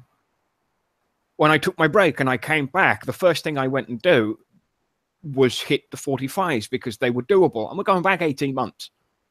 And they were doable. And then all of a sudden, they gradually changed to be more and more difficult. The 45 now is more difficult to do than the 70. But the 70's 25-minute time limit, like you say, it's painful. It's designed to rush you. It's designed to give you this predominant this fear that you've got to get it done. Got to get it done. I got to get these units in here. I got to do this. I got to knock this out. And you stop being. It puts you at a position where you're not consciously just aware of the 25 minutes, but you're micromanaging yourself down to the 6-minute one attack. You start focusing on trying to get it done in a single attack, even when you're a cognizant player that likes to pick and chip away at a base. It still drives you that I don't have my 6 minutes to chip at this corner and then 6 minutes to chip at that corner. I only have 25 minutes to get the whole base done. So now I got to get both corners done in my first attack. And that's where you take extremely, greater loss than you really should deservingly take. But if you were given, like you said, if you were given a 30-minute or 45-minute time limit for that, then those losses would be cut in half, and you'd be able to do both of the 70s for your points within that one sit down, rather than doing one. You've rushed it, because of the manipulation that, naturally the manipulation that kix does, which is admirable. I mean, it's a game that they want to make you have losses, but that manipulation that you subconsciously go through that causes you to take more damage than you would have otherwise. Now you have to sit out, go downstairs, drink a cup of coffee, do what you're going to do, because you're going to be out of the game for an hour and 45 minutes while you're repairing your units before you can go back and do that second 70 for the night. An hour and 45 minutes is an acceptable loss to me. Well, I'm just using it as a generalization. I take more than an hour and 45 minutes. Yeah, usually, if I screw up that badly, I usually take way more damage. But in the last few Shadow Ops, because they had the blackout bases out, it hasn't been that difficult to actually get it done. But the thing that worries me now is going into tomorrow morning. In the next, it'll be 6 hours and a bit from now, that the new base will come out. And what worries me more than anything is if that base is a single hit. Well, that and you're coming off of an event where your tunes didn't repair in your base, and people would, especially with those heavy waves in the end, people would throw whatever they could. They dump out their dead units and rush in with whatever they had to try to complete the wave to get their prizes. Now, what limitations do they have to even attempt these bases tomorrow? That's another thing entirely. This is the thing that disheartens me about kix motivations to, push for the almighty credit card warrior. It's not about the joy in that. I have nothing against people that coin. No, neither do I. I have against I have something on top of event on top of event. I have something against people who will try and beat somebody to death with a credit card. Well, you're that. Mine is the task on top of task on top of task, without giving a breath of between. So, like I say, you go into this as a lower level player, and you're trying to have fun, and you're trying to enjoy the game, and you're blowing shit up, and you're losing your ass. And, with the last couple of events, and I will give kix some small mercy. The last couple of events have been infantry units. Me too, animal. And it has given me a couple of months of breathing room. in order for me to pick and choose what I need to get done after I finish the Omega Jug. I've been able to boost my phalanx up. I've been able to get my blackout to elite. And when I'm done with certain air, I will start doing the up to the level 30 for Omega. Because that's the next thing that's going to drop. Because we've reached the end of the Omega War Rig now. Now we're heading into Omega Blackout territory. Now, that is entirely speculative. There might be another Omega unit, but I doubt it. Because kix have no other elite units that are currently there, unless you... No, I'm not even going to say it, because they're not even relevant. There are other elite units out. Granted.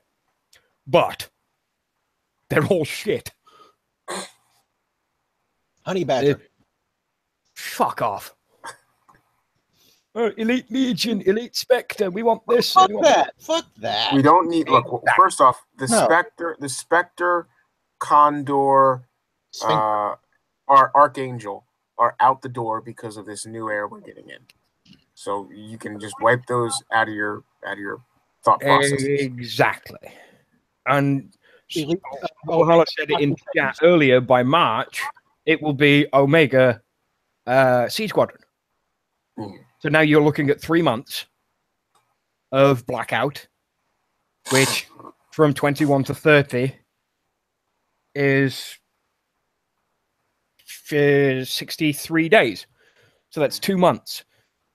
So if you hadn't started it already, you're going to want to start it pretty damn soon, so you can start as soon as you get it to level 30. You can take it to Omega if you manage to get all of the Omega parts for it. That's the next thing. But it's rushing for parts, and it's rushing for tokens, and it's rushing for this, and it's rushing for that. And there's no give. There's no leeway. There's no, oh, here's a base. Take your time. Enjoy. It's, here's a base. You have this much time. You can only use this unit, and you can only do this, and you can only do this, and you can't deploy any missiles because it's one of these special bases, or you can't deploy any air because it's one of these special cave bases, or you can only deploy this faction unit, and you can only deploy this unit. And it's like, well, why give me a toolbox and then only give me a hammer? You can't screw something into a wall properly with a hammer. Oh, I'll get that fucking screw in there. Or no, but you can hammer it in like a nail. Do you know what that is? That's nothing short of brute force. And that's not the way to attack anything. No, but I try to. There should be skill attack. So much content in the game, you know, and I think it has to do with customization of your own gameplay. The only reason what I see, where's your prioritizing, you know, but you know what kix forget is that everybody want to go for the best tools. So yeah, there is no customization. You know, there is no chance of letting people pick their own stuff, what they think they suits them. Herald was a thing. Everybody goes for Herald. They don't go for other planes. You know, it's not even just that, Pascal. It's not even just a fact of not being able to customize for yourself. There is an honest fact that bases are designed by the teams as the new units come out specifically to showcase or to go against those specific units. So if you are thinking this rationally through, if you're a Nyx and a Fury player, and they come out with bases that are specifically designed to go up against the, you know, the drones in the Titan, and, you know, well, obviously I can't say the drones in the, you know, in our blackout because they're not targetable. But if you go after things that are specifically designed for that, then your Furies and your Nyx are not going to be viable. You have to upgrade yourself to that unit because that's the way the game is shifted, and that's the unit strength value that you have to counter what they're now bringing to the table.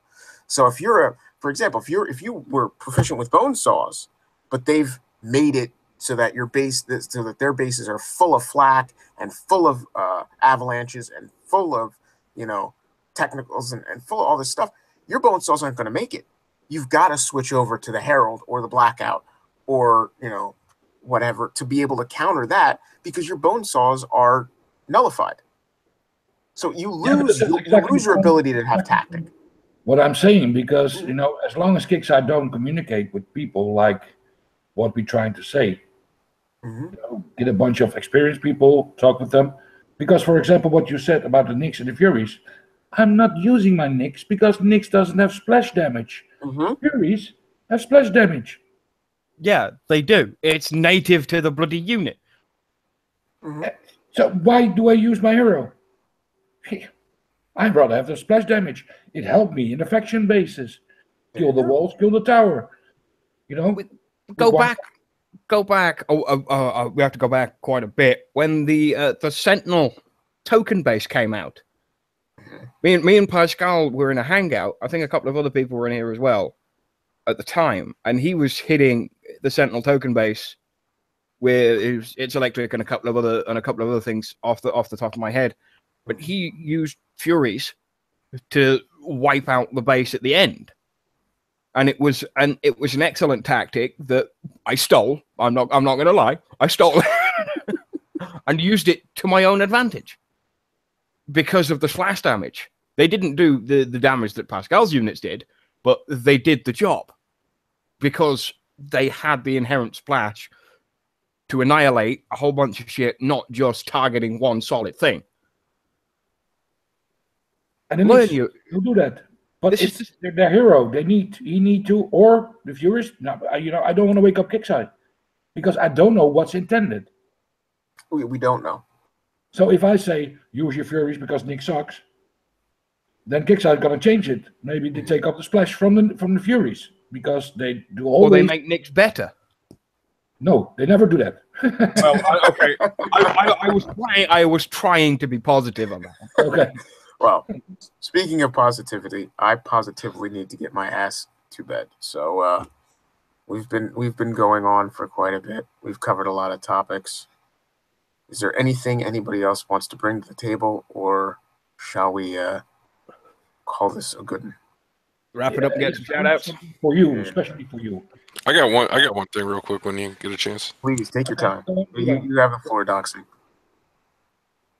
Oh no, I just want to let everybody know that I've been experimenting with the legendary Hellfire, and a couple things I noticed that maybe people didn't know, that if you decided not to upgrade them when you got them originally, the range was supposed to be 700 at level 10, and now it is no longer that way. Right now I have level 17 legendary Hellfires, and the range is only 685. They will not reach 700 until I get them to level 20. Oh, that's good to know. So yeah, if you were thinking that you could just upgrade them to 10 and you'll have them at the max range, that does not happen. Also, one more important thing: when you're burning the tokens to upgrade each level, it is not like every other unit we have where it goes 1 million, 2 million, 3 million, 4 million, etc. You start off at 10 million. Yeah. Level 12 is 20 million, 30 million, 40 million, 50 million, 60 million. So, ouch. Yep, they're pretty pricey, and like I said, max range until 20. So, here's an extra thingy. If a max Hellfire, legendary Hellfire, get one shot at the Jugger, if it not gets shut down, the Jugger is dead. I didn't say that. Oh. I had actually hoped with this blood thorium diamond bullshit that it would have taken over where one of those would have equated to one level. But you still need two if it requires two whatchamacallit. kix fucked everybody on that one. Yep. And because the heroes have gone to level 5. A couple of 1.5 months ago, they changed the status on all the legendary units to become more attractive for the people, and that's the minus part was what Debo just said on the Hellfire. It's giving. This is what I hate about tokens. It's giving people the unit that they can only upgrade halfway, but if you want to upgrade it past that, it's going to cost you. It's either going to cost you time, money, or the time and money that you spend grinding all the bloody resources and thorium you're going to need. Because it's not just and the other fact is, a lot of people cannot even get the tokens for legendary units because you need to do the raids. Yeah. You know, people are like Dr. Phil. Phil is alone in his own clan. He needs to do his own raids. He cannot do it. I can't operate raids because of the situation that I'm in. So yeah, it is what it is.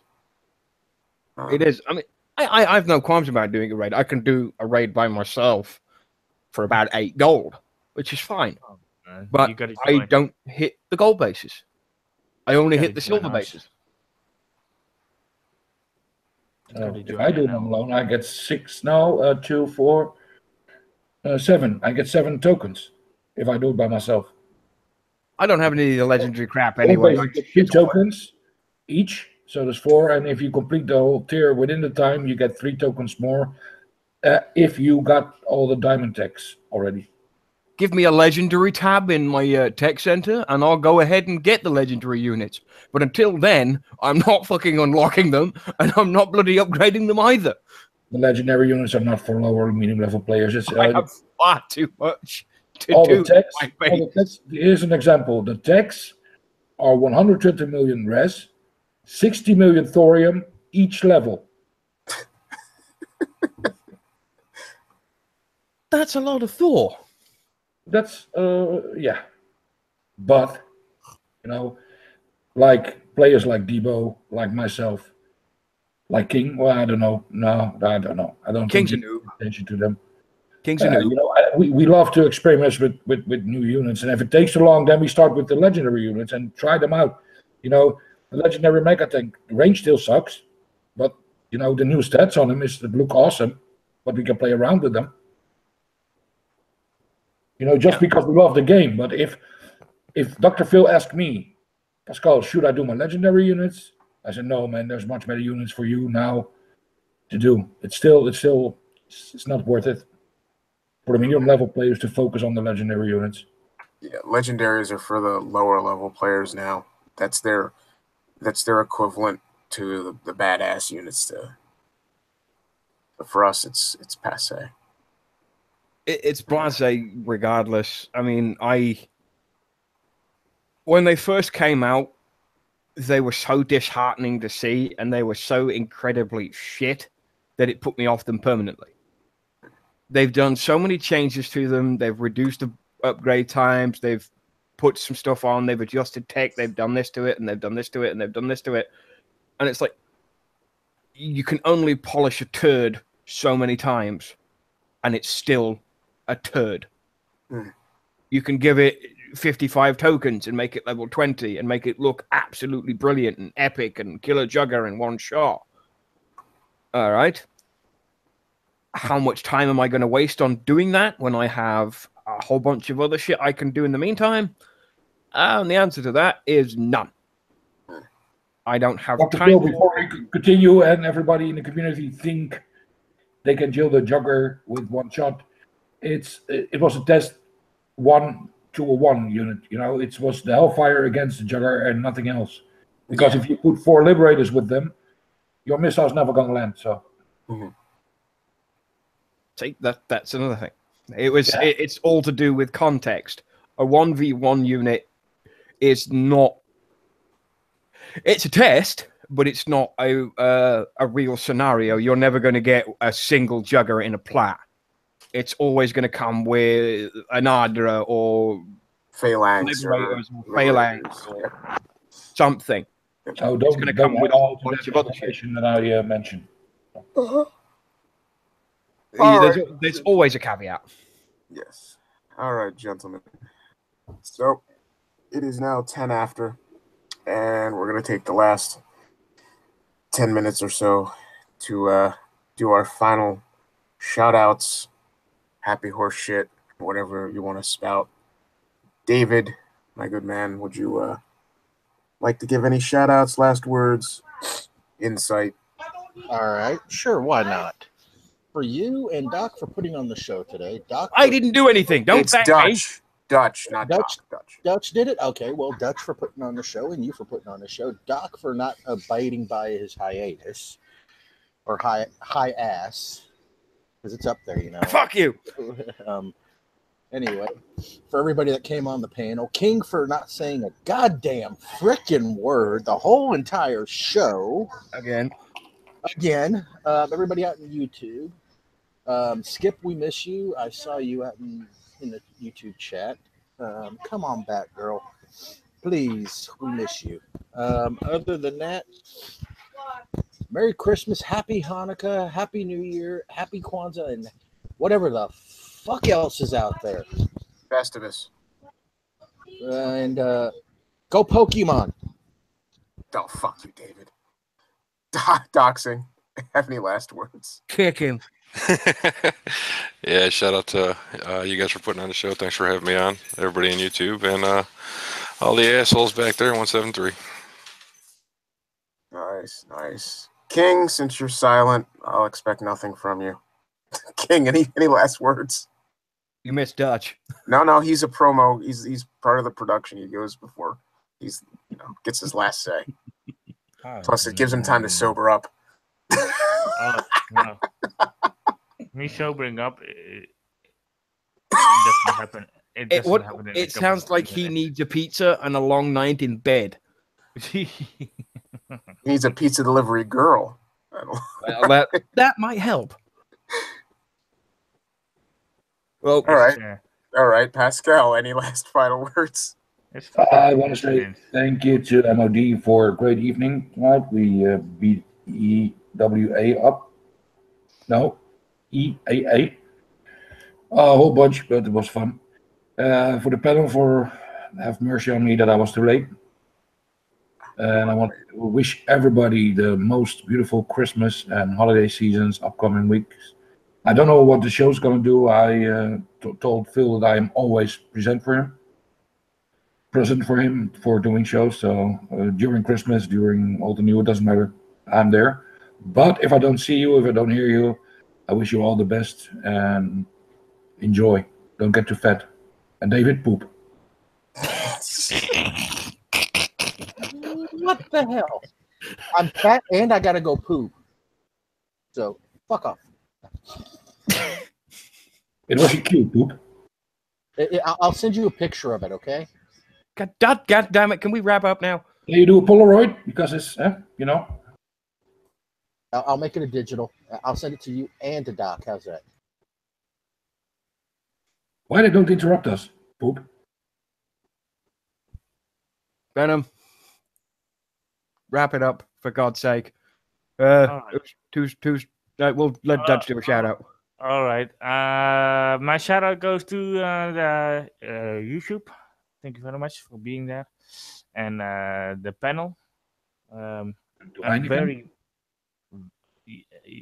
Yeah. No, Jupiler. No. Oh, yeah. And if it's up to me, yes, until tomorrow. Because tomorrow we got the new bases. And I think people would like to see how we do the bases. So, yeah. Why not? Is Venom gone? No, I'm still here. All right. No, yes. And I suppose I should probably get mine out of the way if Dutch is almost done. Don't forget, like and subscribe. Thank you. All right. Since Dr. Phil wants, go ahead. Okay. Well, I suppose I better a couple of things. Yeah.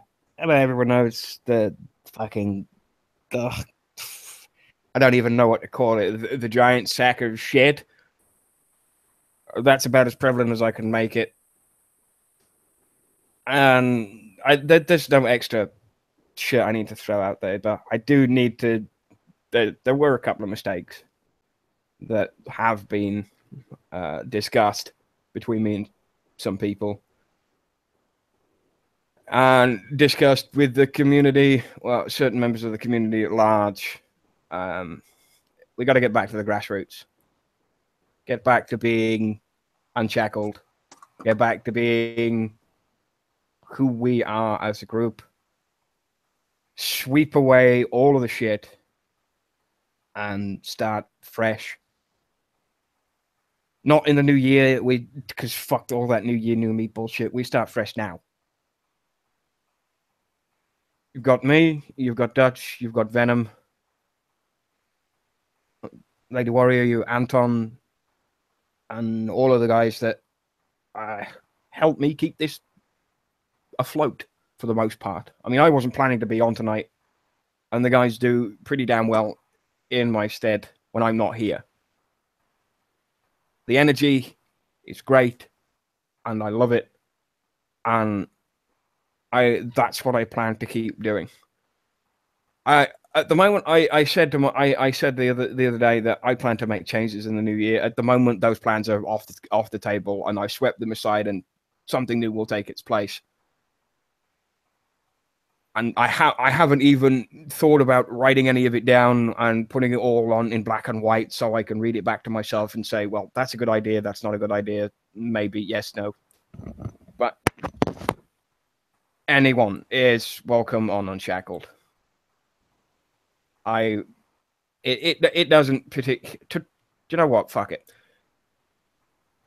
If you're on any of the other shows at all, and you want to come on, send me a PM. I'll get you on the show. Because it went to the stage as it did last year. It's contest, and this show sucks, and this show sucks. And do you know what? I've had enough. Contest is great, and it goes out towards anyone. Roy does his show. Battle Vortex do their show. We do our show. We're all playing the same goddamn game. And there's the smattering and differences of opinion, which is great. My opinion is my opinion. Venom's opinion is Venom's opinion. Pascal's opinion is Pascal's opinion. We could all agree on the same thing. Or we could all say, well, no, that idea sucks, or your idea sucks, and here's why.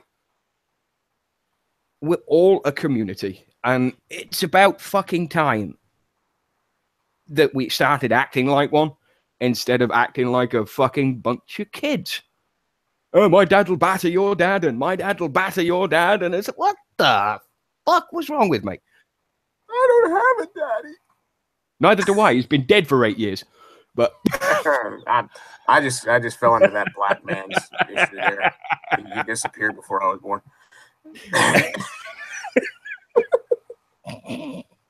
Well, thanks for derailing that one. But you want to come on? Come on. We'll throw down. We'll talk bullshit. We'll talk about the game. That's what we do as a community, and that's what we need to get back to doing. Having fun. Exactly. And we've been a little bit because I was so angry at Phil. I sent him a couple of PMs to wake him up. You know, it's oh, like... yeah. He did. I mean, there's Pascal. There's a small paragraph and then a line and then a paragraph and then a line. It's like, hang on, I'm trying to read this. Slow the fuck down. I mean, yeah, Pascal absolutely railed me, and he's well within his right to do so. It even messaged me the other night and said, what, I've been gone for a week. What the fuck is going on? There's so much shit, and I am. That's why I said to myself, well, I'm taking the weekend off. I need to sit down and I need to put it all in black and white and realize the kind of thing that we're doing. And kix3 isn't going to bother with any of us if we're all squabbling like a bunch of 5-year-olds. We're grown adults, for crying out loud. And we make shows for the community as players. We don't make shows to compete against other shows. No, and I don't. The show isn't even for kix3. The show is for us, the players. No, it's not for the company. It's not for personality or personal gain. It's for everybody, and that's the way it should be, and that's the way it's going to stay. you know why? Because I fucking said so. That's why. It was about goddamn time. He'll Phil. I thought you guys really just did the shows just for me. I thought it was all about how much you love Debo. No, it's all about me, and it's all about my super planetary Death Star-sized ego. Your picture with the monkey with the gun, it scares me, man. Oh no! A couple of weeks ago, he snuck on a show with the monkey in a Santa hat. Because that motherfucker hid from me for almost a week because he didn't want me to see it. Hey, don't forget the Pokemon Go shirt. Oh my god! Yes, I did that too. I have droned on for far too long, and as Bumbles would said, I get it out. I would be done in 5 minutes if I stopped talking bollocks. So I will stop talking bollocks and pay attention to my community and say thank you all for coming. We'll see you on Wednesday night. Have a good evening. Till tomorrow. Don't forget to hit the stop. Oh shit! Venom's wrapping up the show. That I can't. I'm looking for the stop. I was looking at the live button. It was alive. I did that on purpose. I just wanted to see how far you would go before you realized you're not the feed today. So for all those out there that were gracious enough to watch, thank you for watching. We enjoyed putting on the show. I'm happy this ended on a positive note. Like and subscribe, and we'll all catch you next time. Good night. Happy holidays.